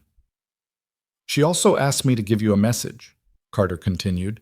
"She said to tell you that she's proud of you, and that she's sorry it took her so long to say so." Tears spilled down Evelyn's cheeks, but she was smiling so hard her face hurt. "Thank you, Marshall. Thank you for everything." "Just doing my job, ma'am." He tipped his hat. "You folks take care of yourselves. And congratulations on the baby." He walked away, leaving Graham and Evelyn alone in the emptying courtroom. Around them, people were filing out, buzzing with excited conversation about the dramatic turn of events. But for the two of them, there was only each other. "We won," Graham said, his voice full of wonder. "Evelyn, we won." "We did." She reached up to touch his face, feeling the rough stubble beneath her palm, the warmth of his skin. "We're going home, Graham. We're going home, and no one can ever take it from us." He pulled her close, holding her as tightly as he dared with her belly between them, and she felt his tears hot against her hair. Outside, the sun was setting over Helena, painting the sky in shades of gold and rose. They had won. The nightmare was over. And tomorrow, they would go home. The news of their victory traveled faster than they did. By the time Graham and Evelyn's wagon crested the final ridge above their valley, they could already see smoke rising from a dozen different points. Neighbors they barely knew, scattered across the mountain wilderness, lighting celebratory fires in their honor. Word had spread from Helena through the timber station and beyond, carried by riders and whispered between homesteaders, until the whole territory seemed to know the story of the mountain man and his mail-order bride who had faced down a wealthy Boston schemer and won. Evelyn sat beside Graham on the wagon seat, one hand resting on her swollen belly, the other tucked into the crook of his arm. She was exhausted. The journey from Helena had taken 5 days instead of 4, Graham insisting on a slower pace to protect her and the baby. But beneath the weariness was a peace she had never known before, a settling, a sense of finally being exactly where she belonged. "Look," Graham said, pointing toward the trail ahead. She followed his gesture and felt tears spring to her eyes. A group of people had gathered at the edge of their property, rough mountain men and their weathered wives, children running between the adults' legs, even a few of the bachelor loggers from the timber station.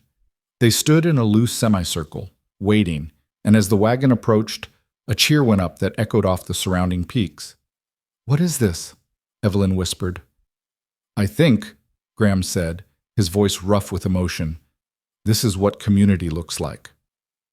They were surrounded the moment the wagon stopped.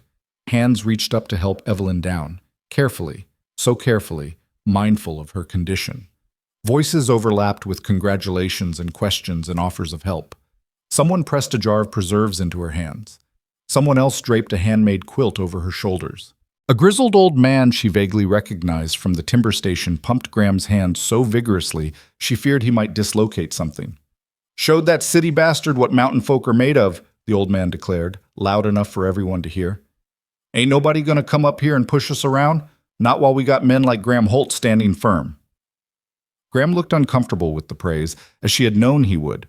He had never sought attention, never wanted to be anyone's hero, but the people gathered around them weren't offering hero worship. They were offering something simpler, something more precious. Recognition, acceptance. The acknowledgement that Graham and Evelyn were part of something larger than themselves. They were part of this place now, this community, this harsh, beautiful, unforgiving land that demanded everything and gave back more than anyone could imagine.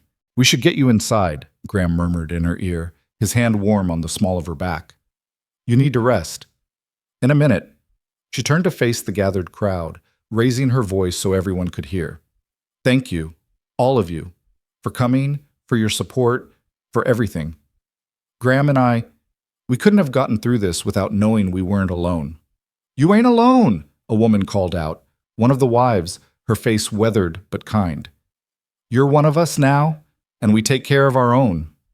More cheers, more handshakes and embraces, and finally, slowly, the crowd began to disperse, heading back to their own homesteads, their own lives, leaving Graham and Evelyn standing in front of their cabin as the sun sank toward the western peaks. Home. They were home. Graham helped her up the porch steps, his arms steady around her waist, and pushed open the door to reveal chaos. Someone had been inside while they were gone. The furniture was rearranged, the shelves restocked, and in the corner where the cradle sat waiting, a pile of gifts had accumulated. More quilts, hand-carved toys, jars of food, a small rocking horse that must have taken someone weeks to build. "The community," Evelyn breathed. "They did all this." "Looks like it." Graham's voice was thick. "Looks like they wanted to make sure we came home to more than an empty cabin." She walked through the room slowly, touching each gift, each small token of welcome and support. These people, these strangers who had become neighbors, who had become something like family, had opened their hearts to her in a way that Boston society never had. They didn't care about her past, her supposed inadequacies, the verdict of a doctor who had never looked beyond his own assumptions. They cared only that she was here, that she had chosen this life, that she was willing to work and struggle and persevere alongside them. "I don't deserve this," she whispered. Graham came up behind her, wrapping his arms around her, his hands coming to rest on her belly where their child kicked in greeting. "You deserve everything," he said against her hair. "Everything good that's ever happened and everything good that's yet to come. Don't let anyone, including yourself, tell you different." She turned in his arms, burying her face against his chest, letting the tears come. Not tears of sorrow or fear, but tears of overwhelming gratitude for this man, for this place, for the life they had built together against all odds. "I love you," she said, the words muffled against his shirt. "I love you too." He tilted her chin up, making her meet his eyes. "And I'm going to spend the rest of my life making sure you never forget it." He kissed her then, soft and sweet and full of promise. And outside, the first stars began to appear over the mountains, keeping their silent watch over the cabin where two people who had thought themselves unwanted had finally found where they belonged. The days that followed were a blur of settling back in, of catching up on neglected chores, of preparing for the arrival that was now only weeks away. Graham threw himself into work with renewed energy, determined to have everything perfect before the baby came. He reinforced the chicken coop, chopped enough firewood to last through spring, made endless small repairs and improvements to the cabin that Evelyn suspected were more about keeping his hands busy than any real necessity. She understood. The fear hadn't entirely left either of them. Leonard was in custody, yes, his schemes exposed, his power broken. But the memory of how close they had come to losing everything still haunted their quieter moments. Sometimes she would catch Graham staring out the window, his jaw tight, his eyes distant. And she knew he was replaying those terrible days in the courtroom, imagining all the ways it could have gone wrong. "It's over," she would remind him gently. "We won. He can't hurt us anymore." "I know." But his voice was never quite convincing, and his arms would tighten around her as if he was afraid she might disappear. She had written to Aunt Catherine, the first letter she had sent since leaving Boston, a missive full of gratitude and apology and tentative hope. The response had come faster than she expected, a thick envelope containing not just a letter, but a bank draft for a sum that made her eyes widen. "For the baby," her aunt had written, "and for you. I should have done more when you were under my roof, should have seen your worth instead of your circumstances. I cannot undo the past, but perhaps I can help build a better future. Consider this a wedding gift, belated but sincere." Evelyn had shown the letter to Graham, watching his face as he absorbed its contents. He had been silent for a long moment, then set the letter aside and taken her hands in his. "It's your money," he said, "your family. Whatever you want to do with it, I'll support. I want to put it toward the homestead, toward our future, toward everything we're building together." "You're sure?" "That's a lot of money, enough to go back to Boston if you wanted, to live in comfort, to give our child opportunities that—" "Graham!" She cut him off with a gentle pressure of her fingers. "I didn't marry you for comfort. I didn't choose this life because I had no other options. I chose it because it's what I want, what I've always wanted, even when I didn't know how to name it." She guided his hand to her belly, where their child moved restlessly, as if eager to join the conversation. "This is our future," she said. "Right here. This cabin, this land, this family we're creating. No amount of money could ever be worth more than that." He pulled her close, his face buried in her hair, and she felt the tension in his shoulders finally begin to ease. Whatever ghosts still lingered from the ordeal they had faced, they would face them together. Whatever challenges lay ahead, they would meet them as partners. That was the promise they had made to each other, and it was a promise they intended to keep. The weather turned cold in early November, winter announcing its return with a ferocity that reminded Evelyn just how isolated they truly were. Snow fell for 3 days straight, piling up against the cabin walls, transforming the familiar landscape into something alien and beautiful. Graham kept the fire burning high, ventured out only when necessary, and spent the long hours teaching Evelyn to play chess with a set he had carved years ago and never had anyone to use. "You're letting me win," she accused him after her third victory in a row. "I'm doing no such thing." But his eyes were twinkling, and she knew the truth. "Graham Holt, I did not travel 3,000 miles to be coddled. No, you traveled 3,000 miles to be loved, and part of loving someone is occasionally letting them think they're better at chess than they are." She threw a pillow at him, which he caught easily, laughing, a sound she heard more often now than she had in those early months. The ordeal with Leonard had changed them both, but not in the ways she might have expected. Instead of making them more fearful, more guarded, it seemed to have broken down the last barriers between them. They talked more freely now, laughed more easily, touched each other with a casual intimacy that would have seemed impossible in those first awkward weeks. They had been tested, and they had survived. There was a freedom in that knowledge, a confidence that whatever came next, they could handle it together.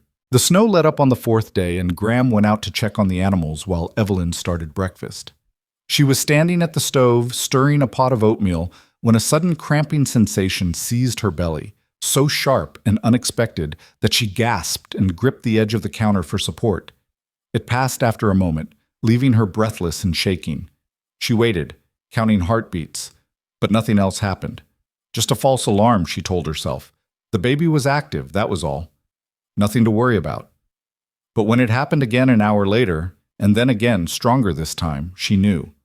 The baby was coming. Graham was back inside by then, stomping snow from his boots, and the look on her face stopped him in his tracks. "Evelyn? What's wrong?" "Nothing's wrong." Her voice was calmer than she felt. "But I think it's time." For a moment he just stared at her, his face going white. Then he was across the room, taking her arm, guiding her toward the bed. "It's too early," he said, and she could hear the fear beneath his forced calm. "You're not due for another 3 weeks. Babies don't always follow schedules." She tried to smile, to reassure him, but another contraction stole her breath and turned the smile into a grimace. "Graham, I need you to stay calm. Can you do that for me?" "I can try." He helped her onto the bed, his hands trembling slightly as he arranged pillows behind her back. "What do I do? Should I ride for the doctor, the midwife in town? There's no time." She gripped his hand as another wave of pain washed through her. The snow, the distance. By the time you got back, it would be over one way or another. We're going to have to do this ourselves. The fear in his eyes was almost overwhelming. This man who had faced down Leonard Vance without flinching, who had built a life in the wilderness through sheer stubborn determination, looked absolutely terrified. "I don't know how," he whispered. "Evelyn, I don't know what to do." "Then we'll figure it out together." She reached up to touch his face, feeling the rough stubble beneath her palm. "That's what we do, remember? Whatever comes, we face it together. He closed his eyes, took a deep breath, and when he opened them again, some of the panic had receded. Together, he repeated. Okay, tell me what you need. The hours that followed blurred together in Evelyn's memory, a haze of pain and effort, and Graham's voice, steady now, guiding her through each contraction. He heated water, gathered clean cloths, held her hand through the worst of it with a grip that was firm without being crushing. He talked to her constantly, reminding her to breathe, telling her how strong she was, how brave, how proud he was of her. "You're doing so well," he said, wiping sweat from her forehead. "Just a little longer. You can do this." "I can't." The words escaped before she could stop them. She was exhausted, wrung out, certain she had nothing left to give. I can't. Yes, you can." His voice was fierce now, commanding. "You are the strongest woman I have ever known, Evelyn Holt. You survived Boston. You survived Leonard. You survived a Montana winter and a frontier courtroom and everything else this world has thrown at you. You can do this. You will do this. For yourself. For our baby. For us." Something in his words reached her, cut through the fog of pain and exhaustion, and found the core of steel that she had discovered in herself over the past year. He was right. She had survived worse than this. She had fought harder than this, and she was not going to give up now. With a cry that was half pain and half determination, she pushed one final time. And suddenly, impossibly, it was over. A thin wail filled the cabin, the most beautiful sound she had ever heard. And Graham was laughing and crying at the same time, holding a tiny, squirming, perfect bundle in his shaking hands. "It's a boy," he said, his voice breaking on the words. "Evelyn, we have a son." He placed the baby in her arms and she looked down at the tiny face, red and wrinkled and absolutely miraculous. Their son. Their impossible, wonderful living proof that the doctor in Boston had been wrong. "Hello," she whispered, tears streaming down her cheeks. "Hello, little one. We've been waiting for you for such a long time." The baby's cries softened, his eyes opening briefly to reveal a glimpse of color that might have been green or might have been blue. Too early to tell. His tiny hand curled around her finger, gripping with surprising strength, and something in Evelyn's heart shifted and locked into place. This was what she had traveled 3,000 miles for. This was what she had hoped for, fought for, refused to stop believing in even when the world told her she was foolish. Not just a husband, not just a home, but this. A family. Her family. Graham climbed onto the bed beside her, wrapping his arm around her shoulders, leaning in to marvel at their son. "He's perfect," he breathed. "Absolutely perfect. He has your chin. And your stubbornness, probably." She laughed weakly, exhaustion finally catching up with her. "Is that what we're calling it? It's the best trait you could pass on." He pressed a kiss to her temple. "The determination to fight for what you want, no matter what anyone else says. Our son is going to need that." Our son. The words wrapped around her like a blanket, warming places she hadn't realized were still cold. She had spent so many years believing she would never hear those words, never know this feeling. And now here she was, holding her child surrounded by love, exactly where she was meant to be. "We should name him," she said softly. "He can't go through life as little one." Graham was quiet for a moment, his eyes distant. "I'd like to name him after my father," he said finally. "If you don't mind, Thomas. Thomas James Holt." Thomas. She tested the name, feeling how it fit. "I like it. Thomas James Holt. A strong name for a strong boy." "A boy who's going to grow up knowing he's loved," Graham added. "Knowing he's wanted. Knowing that his parents fought for every good thing in their lives and will fight just as hard for him." She nodded, leaning into his warmth, letting her eyes drift closed. The baby had fallen asleep at her breast, his breathing soft and even, his tiny chest rising and falling with each precious breath. Outside, the snow had started falling again, soft white flakes drifting past the window. But inside the cabin, the fire burned warm, and a family, new and fragile and absolutely real, rested together, sheltered from the cold. The next weeks were a blur of sleepless nights and endless feedings, of learning the rhythms of this new little person who had upended their lives in the most wonderful way. Thomas was a good baby, fussy at times, demanding at others, but mostly content to be held and fed and sung to in Graham's rough, tuneless voice. "You're going to give him nightmares," Evelyn teased, watching Graham rock their son by the fire one evening. "I'm giving him culture," Graham replied with dignity. "These are traditional mountain lullabies. They sound like a cat being strangled. The cat should be honored by the comparison." She laughed, and the sound woke Thomas, who blinked up at his father with wide eyes that were definitely green now, just like Graham's. The baby made a cooing sound that might have been approval or might have been gas, and Graham's face softened into an expression of such pure love that Evelyn felt her heart constrict. This was what happiness looked like. Not the polished perfection of Boston society, not the gilded cages that Leonard had offered, but this. A rough cabin in the mountains, a fire burning low, a man holding his son while his wife watched them with a heart so full it threatened to overflow. She crossed the room to join them, settling into the space that Graham made for her on the chair, their bodies fitting together with the ease of long practice. Thomas reached for her, and she took him, cradling him against her chest while Graham's arm came around her shoulders. "I was thinking," Graham said after a moment, "always dangerous." He ignored the teasing. "About us. About making things official." She looked up at him, confused. "What do you mean?" "We've been calling ourselves married for months now, and in every way that matters, we are. But we never had a ceremony, never made vows in front of God and witnesses." He met her eyes, and she saw uncertainty there alongside determination. "I want to do that. I want to stand up in front of this community that's become our family and tell them what you mean to me. I want to make promises that will last the rest of our lives." "Graham," she felt tears threatening again and blinked them back. "We don't need a ceremony. What we have is already real." "I know, but I want to give you this. Not because I doubt what we have, but because I want to celebrate it.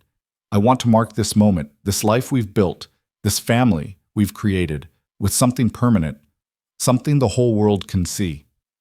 She thought about everything they had been through together, the uncertainty of those first days, when two strangers were learning to share a space, the slow building of trust, of intimacy, of love, the terror of Leonard's schemes and the triumph of their victory, the miracle of Thomas, sleeping now in her arms, proof that hope was never foolish. "Yes," she said softly. "Yes, I want that too." The wedding took place on a crisp December afternoon, just weeks before Christmas. The whole community turned out, the same people who had gathered to welcome them home from Helena, plus others who had heard the story and wanted to be part of its happy ending. They crowded into the small church at the timber station, filling every pew and spilling out into the yard, their breath fogging in the cold air as they waited for the ceremony to begin. Evelyn wore a dress she had made herself, simple blue wool that brought out the color of her eyes.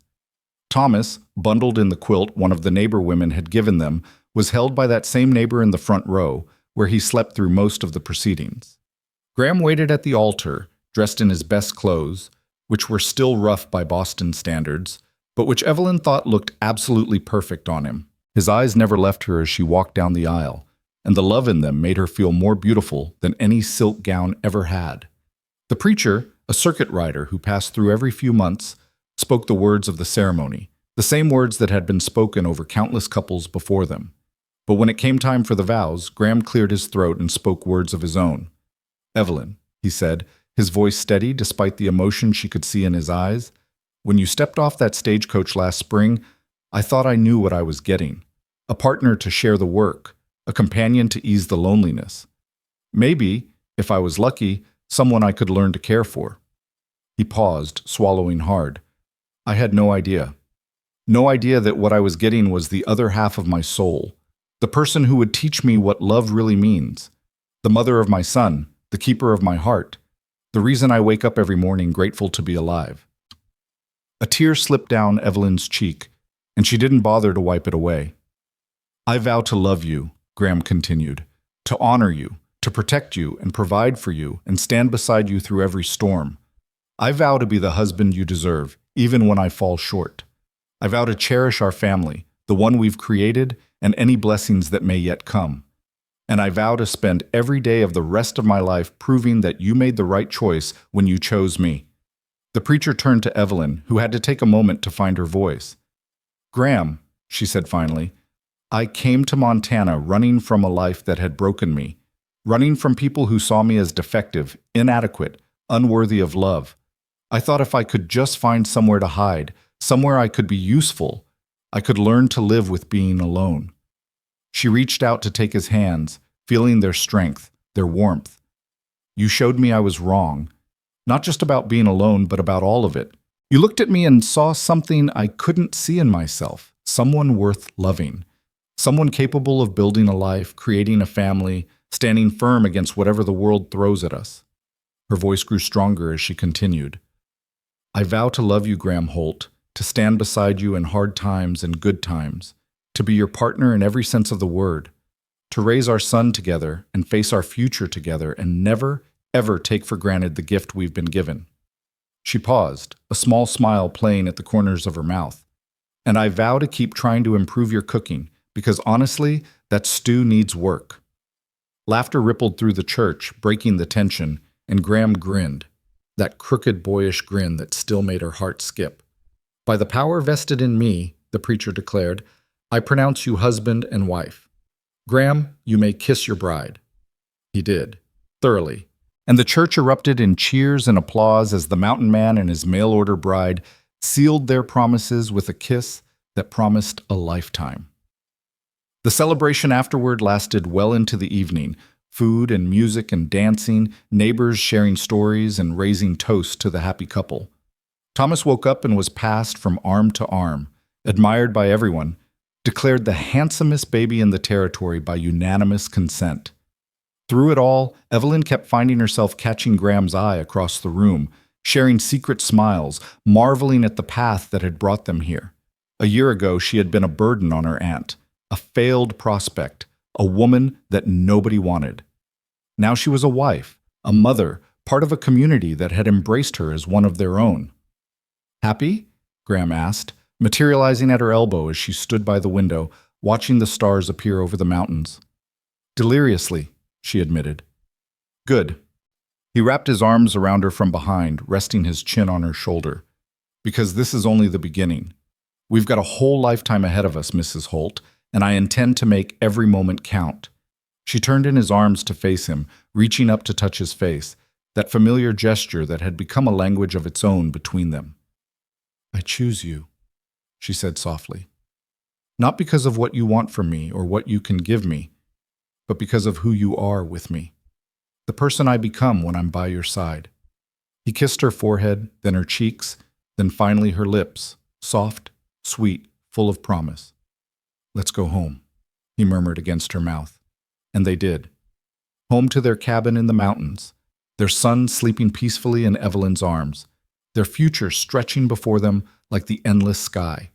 Home to the life they had built together, the love they had chosen, the family that was now and forever their own. The night wrapped around them like a blessing as they made their way up the mountain trail, the stars their only witnesses. And somewhere in the darkness, an owl called out its hunting cry, and the creek sang its eternal song, and the world turned on its axis toward another dawn, another day, another chance, another chapter in a story that was only beginning. The seasons turned with the steady rhythm that Evelyn had come to love. Winter melting into spring, spring blooming into summer, summer ripening into autumn, and autumn surrendering once more to winter's embrace. Each cycle brought new challenges and new joys, new memories woven into the fabric of their lives like threads in one of the quilts that now hung on every wall of the cabin. Thomas grew with astonishing speed, as children do. The squalling infant who had arrived in that snowbound November became a crawling explorer by spring, a tottering walker by summer, and a babbling terror by the following autumn.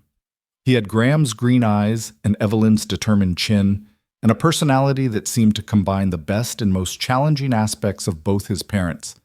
"He's going to be trouble," Graham observed one morning, watching their son attempt to climb the woodpile for the third time that hour. "He's going to be magnificent," Evelyn corrected, scooping Thomas up before he could tumble into the kindling. "There's a difference." "Is there?" "Ask me again in 20 years. The cabin had grown along with their family. Graham had added a proper bedroom off the main room, giving them privacy, and Thomas his own small space near the fire. The garden had expanded to 3 times its original size, producing enough vegetables to see them through winter, with plenty left over to trade at the timber station. The chicken coop now housed a proper flock, and a milk cow named Bessie had joined temperamental Mabel in the small barn. They had built something real here, something lasting.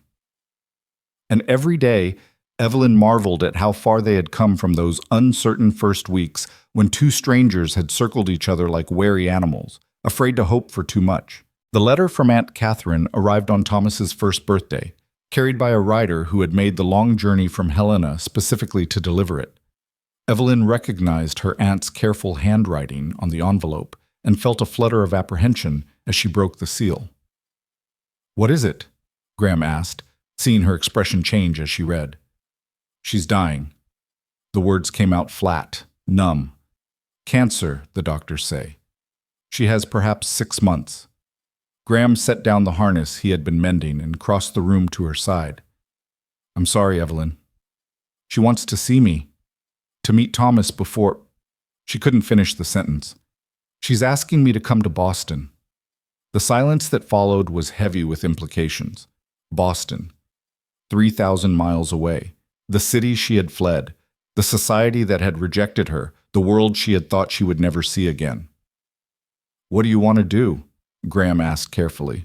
Evelyn looked down at the letter, then at Thomas, who was happily destroying a wooden block that Graham had carved for him.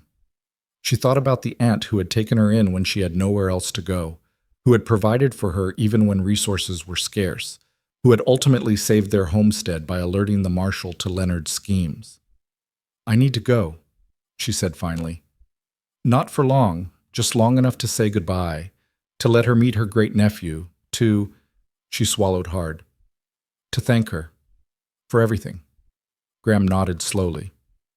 "Then we'll go. All of us." "You don't have to, Gus." "Yes, I do." His voice was firm. "You're my wife. Thomas is my son. Where you go, we go. That's what family means." She looked at this man, this rough mountain man who had shown her more tenderness than all the polished gentlemen of Boston combined, and felt her heart swell with a love that still surprised her with its intensity. "It won't be easy," she warned. "Boston society, they won't know what to make of you." Graham's mouth quirked in something that was almost a smile. "Good. I've never been much interested in being made sense of." The journey east was everything Evelyn remembered, and nothing like she expected. The trains were the same, crowded, noisy, relentless in their forward motion. The cities they passed through were the same, growing larger and more chaotic as they approached the coast. But she was not the same woman who had made this journey in reverse nearly 2 years ago. That woman had been running, fleeing, desperate to escape a life that had no place for her. This woman was returning, choosing, carrying with her the proof of everything she had built and everyone who loved her. Thomas was fascinated by the train, pressing his nose against the window to watch the landscape rush by, squealing with delight at every tunnel and bridge. Graham was less enthusiastic, his discomfort with enclosed spaces and crowds evident in the tension of his shoulders, but he bore it stoically, keeping one protective arm around Evelyn at all times. "Almost there," she murmured as the Boston skyline came into view, that familiar jumble of church spires and factory smokestacks. "Are you ready?" "No," Graham admitted. "But I'm here anyway. That's got to count for something." She squeezed his hand, drawing strength from his presence. Whatever awaited them in Boston, they would face it together. That was the promise they had made, and it was a promise they had never broken. Aunt Catherine's house was smaller than Evelyn remembered, a modest brownstone in a neighborhood that had seen better days. The paint was peeling, the windows needed washing, and the small front garden was overgrown with weeds. It was a far cry from the prosperous establishment of Evelyn's childhood memories, and she felt a pang of guilt for all the years she had resented her aunt's strict economies. She had been providing for Evelyn out of limited resources, stretching every dollar, sacrificing her own comfort to ensure her niece had food and shelter and education. And Evelyn had never truly understood until now. A servant, older, grayer, but still recognizable as Martha, who had worked for the family since before Evelyn was born, answered the door. Her eyes widened at the sight of Evelyn, then widened further at the sight of Graham and Thomas. Miss Evelyn, Mrs. Oh my goodness, come in. Come in. Miss Catherine has been asking for you every day. They were led upstairs to a bedroom that smelled of medicine and lavender, where Catherine Shore lay propped against a mountain of pillows. She had always been a small woman, but illness had reduced her further, a bird-boned figure with papery skin and eyes that still held the sharp intelligence Evelyn remembered. Evelyn, her voice was weak but clear. You came. Of course I came. Evelyn crossed to the bedside, taking her aunt's hand in both of hers. Aunt Catherine, this is my husband Graham, and this... She gestured to Graham, who stepped forward with Thomas in his arms. This is your great-nephew, Thomas James Holt. Catherine's eyes filled with tears as she looked at the child, this living proof that the niece she had once despaired of had found happiness after all. He's beautiful, she whispered. He looks like your mother. I know. Evelyn felt her own tears threatening. Aunt Catherine, I need to thank you for what you did, alerting the marshal, saving our homestead. I never would have expected... Hush. Catherine's grip on her hand was surprisingly strong. I did what I should have done years ago, what I should have done when that Vance boy first walked away from you. She paused, gathering strength. I failed you, Evelyn. I was so caught up in propriety, in what society expected, that I forgot what really mattered. I let you believe you were a burden when you were the closest thing to a daughter I ever had. Aunt Catherine, let me finish. I don't have much time, and there are things that need to be said. The old woman's eyes found Graham standing quietly by the door. You, mountain man, come here. Graham approached the bed, Thomas still in his arms, and Catherine studied him with an intensity that would have made a lesser man squirm. You love my niece? She demanded. More than my own life, ma'am. You'll protect her? Provide for her? Stand by her through whatever comes? I already have. I always will. Catherine nodded slowly, something like approval flickering in her eyes. Good. That's all I needed to know. She turned back to Evelyn. I'm leaving you everything. The house, the investments, what little money remains. It's not much. I made some poor decisions in my later years, but it should be enough to give you options. Security. Aunt Catherine, I know you don't need it. That's not the point. The point is that you deserve it. You deserve to know that someone in your family recognized your worth, even if it took them far too long to say so. The tears were falling freely now, and Evelyn made no effort to stop them. She leaned forward and pressed a kiss to her aunt's forehead, feeling the fragile warmth of her skin. Thank you, she whispered, for everything, for taking me in when you didn't have to, for saving our home when you could have stayed silent, for being family, even when I didn't appreciate it.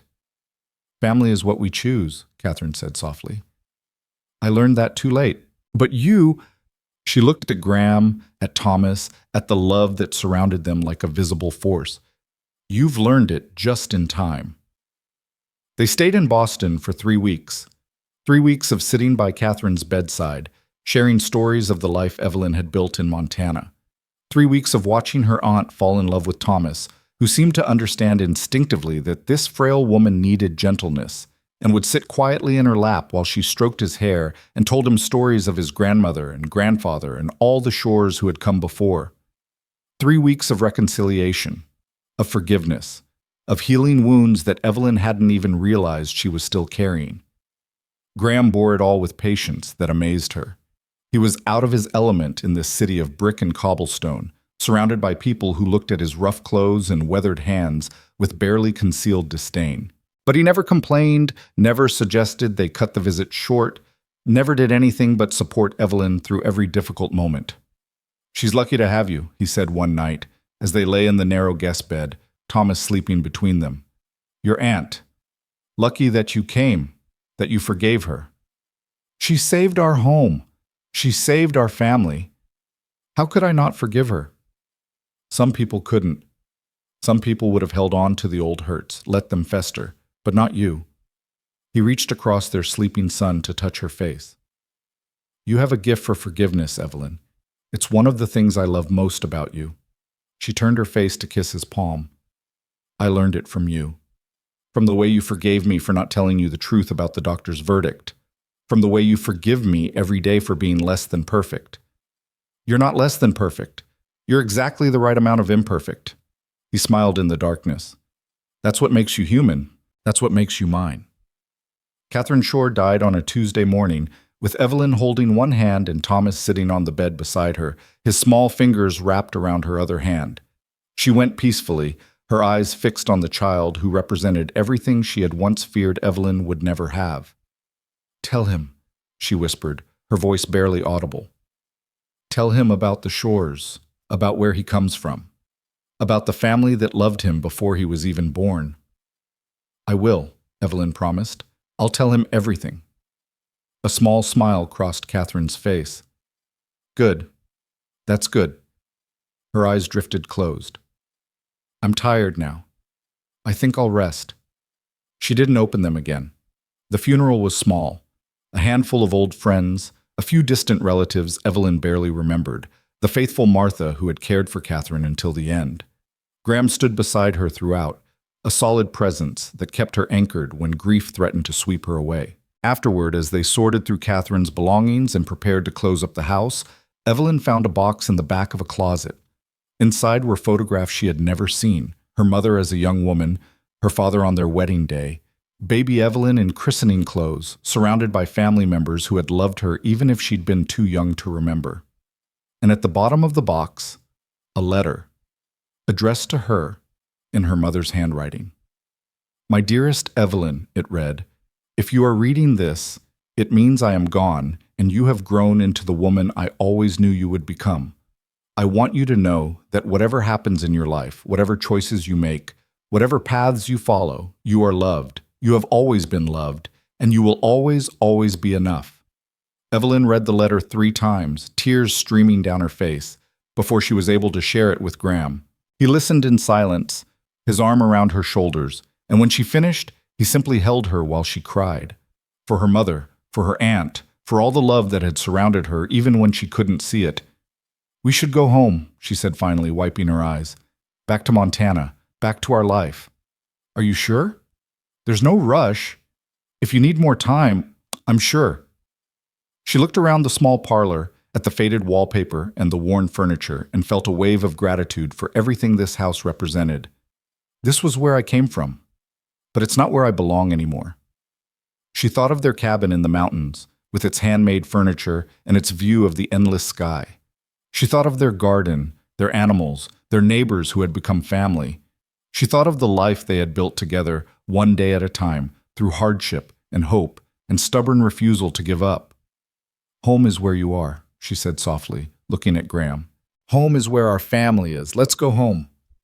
The journey west felt different this time, lighter. As if by making peace with her past, Evelyn had finally set down a burden she hadn't known she was carrying. Thomas, now a seasoned traveler at 18 months, charmed everyone on the train with his green eyes and ready smile. Graham slowly relaxed as the cities gave way to plains, the plains to mountains, the familiar landscape welcoming them back like an old friend. And when they finally crested that last ridge and saw their cabin nestled in its valley, smoke rising from the chimney where a neighbor had been keeping the fire lit in their absence, Evelyn felt something click into place inside her. A final piece of a puzzle she hadn't known she was solving. This was her life, not the one she had imagined as a girl in Boston, dreaming of parlors and parties and a suitable match, but something better, something real, something she had chosen and fought for and built with her own 2 hands. Welcome home, Graham said softly. Yes, she agreed, breathing in the scent of pine and wood smoke and possibility. Welcome home. The years that followed were good ones. Not easy. Life on the frontier was never easy, but good in the way that mattered most. The cabin continued to grow, room by room, as their needs expanded.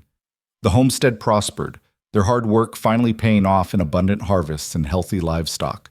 And the community around them grew as well, new families arriving each year, drawn by the promise of the West. Thomas grew from a toddler into a boy, energetic and curious and so much like his father that Evelyn sometimes had to look twice to tell them apart. He learned to ride almost before he could walk properly, to to hunt and fish and track weather by the color of the sky. But he also learned to read and write and think, Evelyn insisting on education even in this wilderness where schools were few and far between. He's going to have choices, she told Graham firmly. Whatever he decides to do with his life, he's going to have options. He's going to be a mountain man, Graham predicted. Look at him. He's got the wilderness in his blood. He can be a mountain man who reads Shakespeare. The two aren't mutually exclusive. Graham laughed and conceded the point, as he usually did when Evelyn had that particular tone in her voice. And then, when Thomas was 3 years old, the impossible happened again. Evelyn noticed the signs first: the tiredness, the nausea, the way certain smells made her stomach turn. She didn't dare believe it at first. The doctor in Boston had been clear about the likelihood of conception. Thomas had been a miracle, a one-time gift that defied medical explanation. Surely lightning couldn't strike twice, but it could. It did. Twins, Dr. Whitmore announced, his weathered face breaking into a grin as he completed his examination. Congratulations, Mrs. Holt. You're going to have twins. Graham, who had insisted on being present this time, went so pale that Evelyn worried he might faint. Twins? His voice came out as a croak. 2? At once? That's generally how twins work, Mr. Holt. The doctor's eyes were twinkling. I'd say you're about 4 months along. Everything looks healthy. Strong heartbeats, good positioning. Barring any complications, you should have 2 more children by late spring. 2 more children. Evelyn pressed her hands to her belly, feeling the subtle swell that she had attributed to holiday indulgence, and felt tears spring to her eyes. I thought, she whispered. The doctor in Boston said, I know what he said, and I've spent my career watching that particular prediction prove wrong time and again. Dr. Whitmore patted her hand kindly. The human body is more resilient than we give it credit for.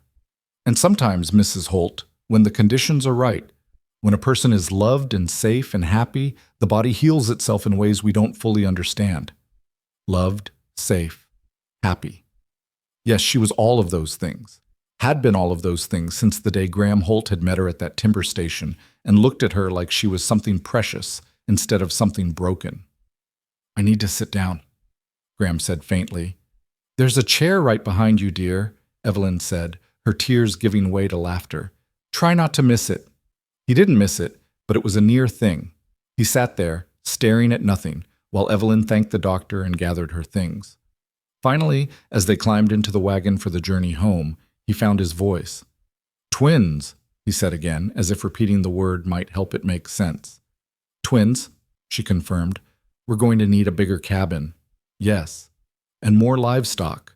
And more supplies, and... He stopped, shaking his head slowly. Evelyn, 3 children. We're going to have 3 children. Terrifying, isn't it? Absolutely terrifying. But he was smiling now, that boyish grin that made him look years younger. And absolutely wonderful. My God, Evelyn. Twins! She leaned into him as the wagon began to move, feeling his arm come around her shoulders with the easy familiarity of years of practice. Are you happy? She asked. Happy doesn't begin to cover it. He pressed a kiss to the top of her head. I'm overwhelmed, amazed, slightly nauseated if I'm being honest. That's my line. We can share it. He was quiet for a moment, then spoke again, his voice softer. You know, when I placed that advertisement all those years ago, I never imagined. I hoped for a partner, someone to share the work, ease the loneliness. I never dared imagine a family, children, this. Neither did I. She thought about that desperate woman who had answered a stranger's advertisement, hoping for nothing more than a place to hide. I thought I was damaged goods, broken beyond repair, and instead you're the most unbroken person I know. He tightened his arm around her. 3 children. We're going to have 3 children, Evelyn. How did we get so lucky? I don't think luck had much to do with it.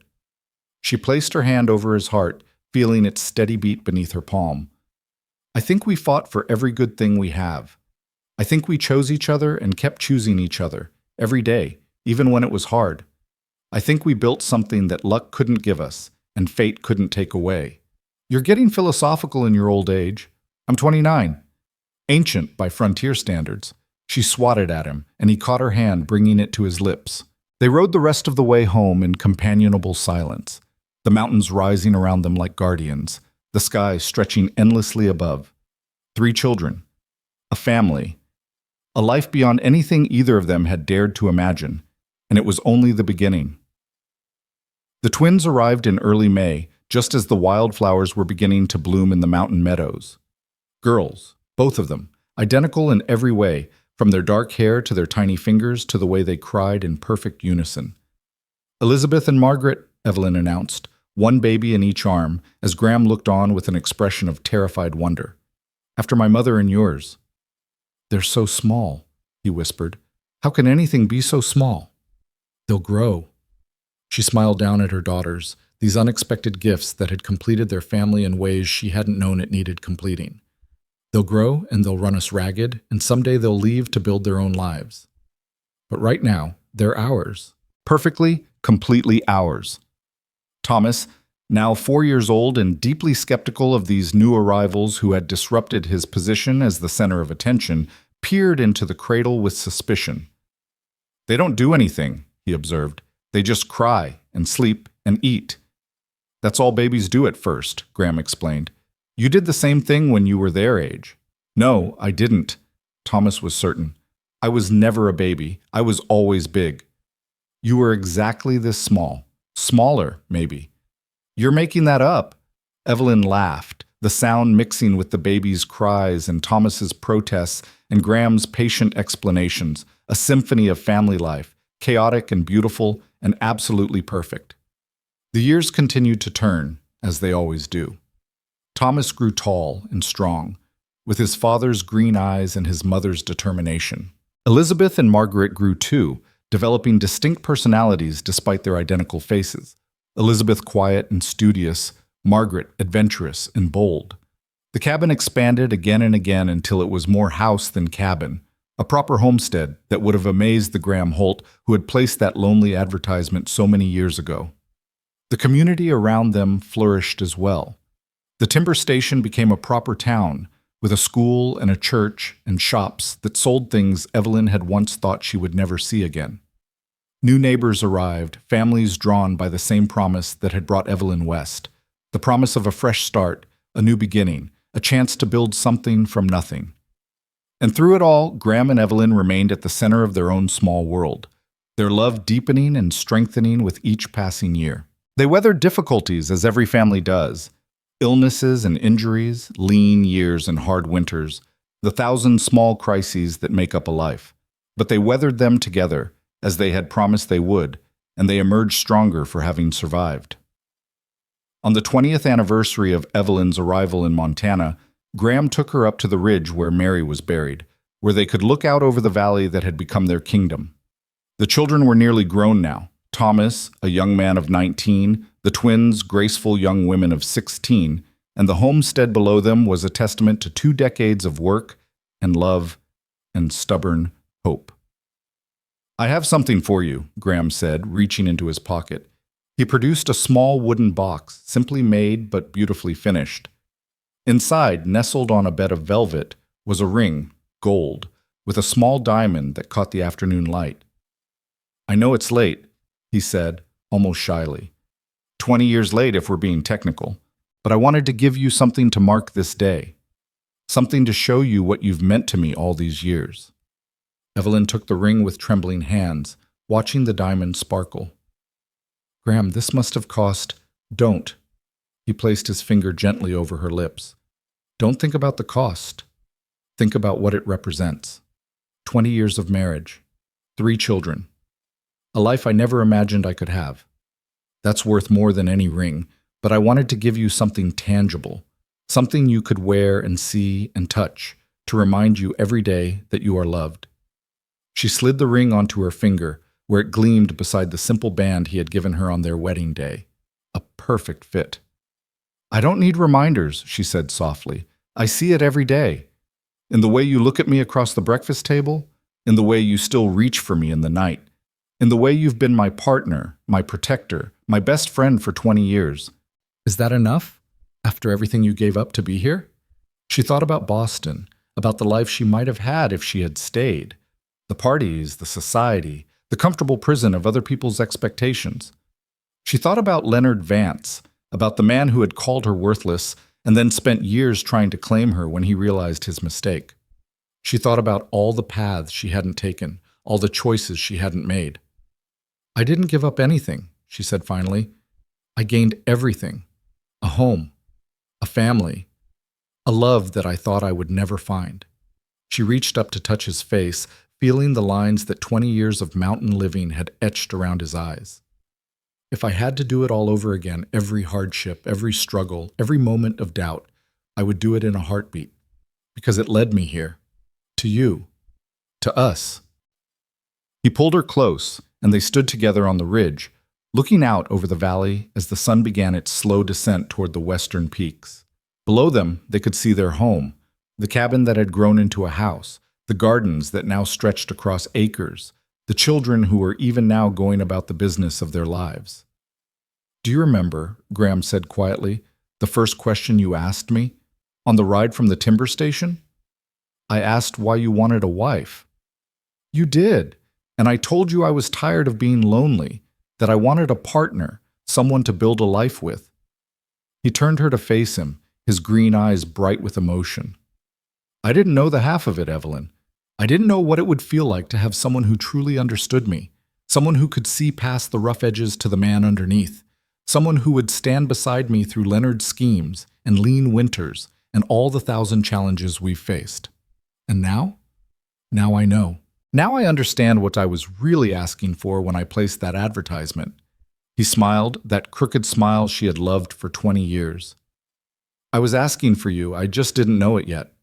She kissed him then, standing on the ridge with the whole world spread out before them, two people who had found each other against all odds and built something beautiful from the wreckage of their separate loneliness.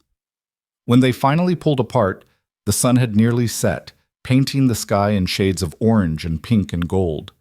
In the valley below, lights were beginning to appear in the windows of their home, the children lighting lamps, starting dinner, going about the routine of evening. "We should go down," Evelyn said. "They'll be wondering where we are." "In a minute." Graham wrapped his arm around her shoulders, pulling her close. "I want to remember this. This moment. This view.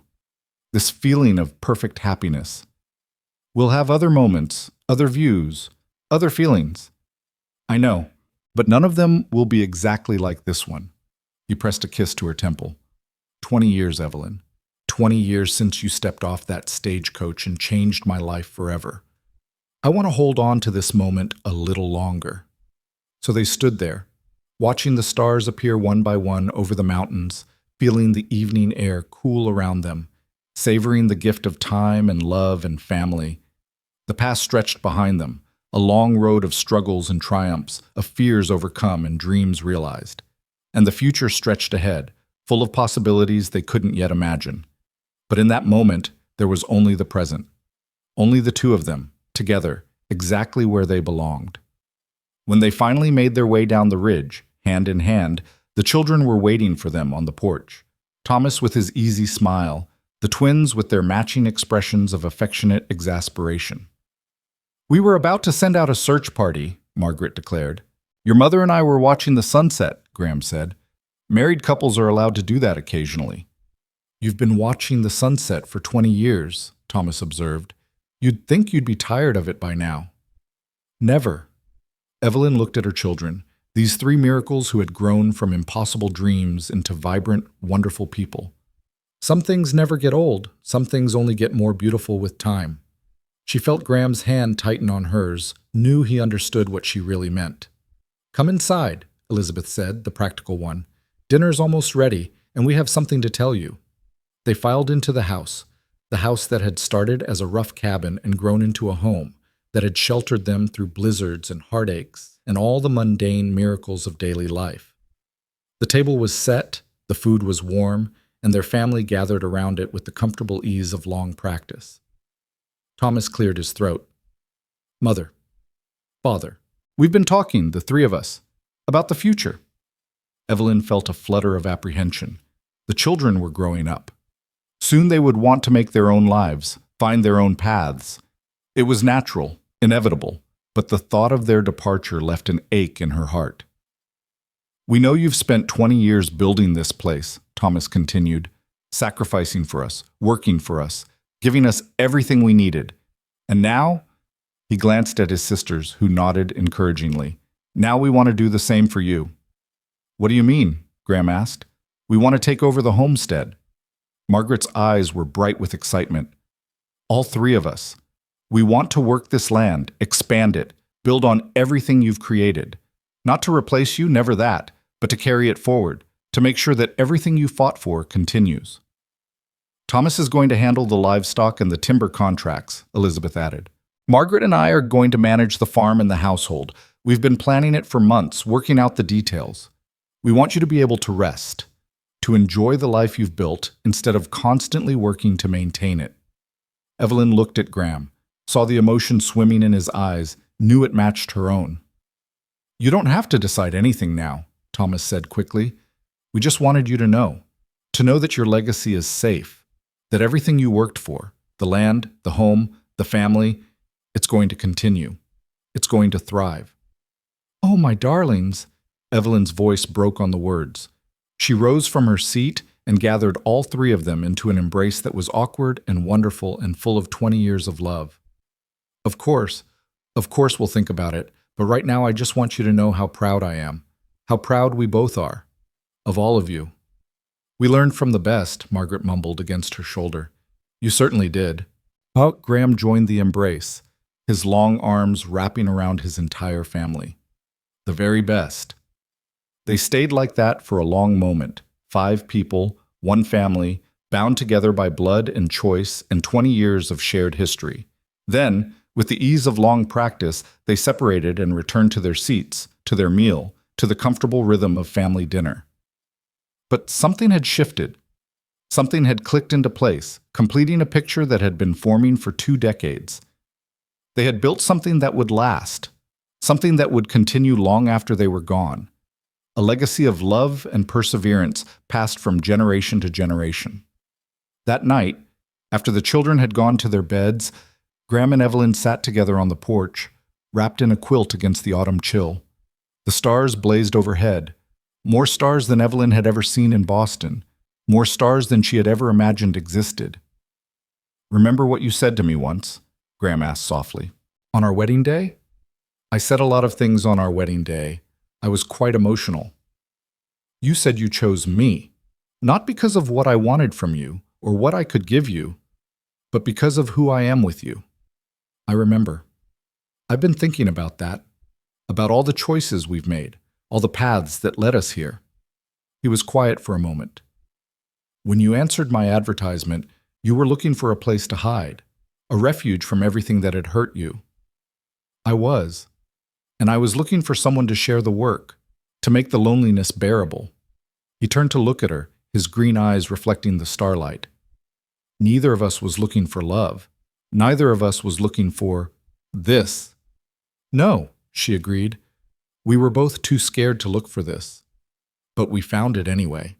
Despite everything, the doctor's verdict, Leonard's schemes, all the obstacles that should have kept us apart, we found each other. We built this life. We created this family." "We did. Why do you think that is?" His voice was genuinely curious. "Why did it work, when so many things could have gone wrong?" Evelyn considered the question, looking up at the stars as if they might hold the answer. She thought about everything they had been through, the uncertainty of those first days, the slow building of trust, the terror of almost losing everything. She thought about the children sleeping peacefully in the house behind them, the legacy they were preparing to carry forward. "I think," she said finally, "it worked because we chose it. Every day, every moment. We chose to stay when leaving would have been easier. We chose to trust when fear would have been safer. We chose to love when protecting ourselves would have been simpler." She turned to face him, taking his hands in hers. "You asked me once if I would try with you.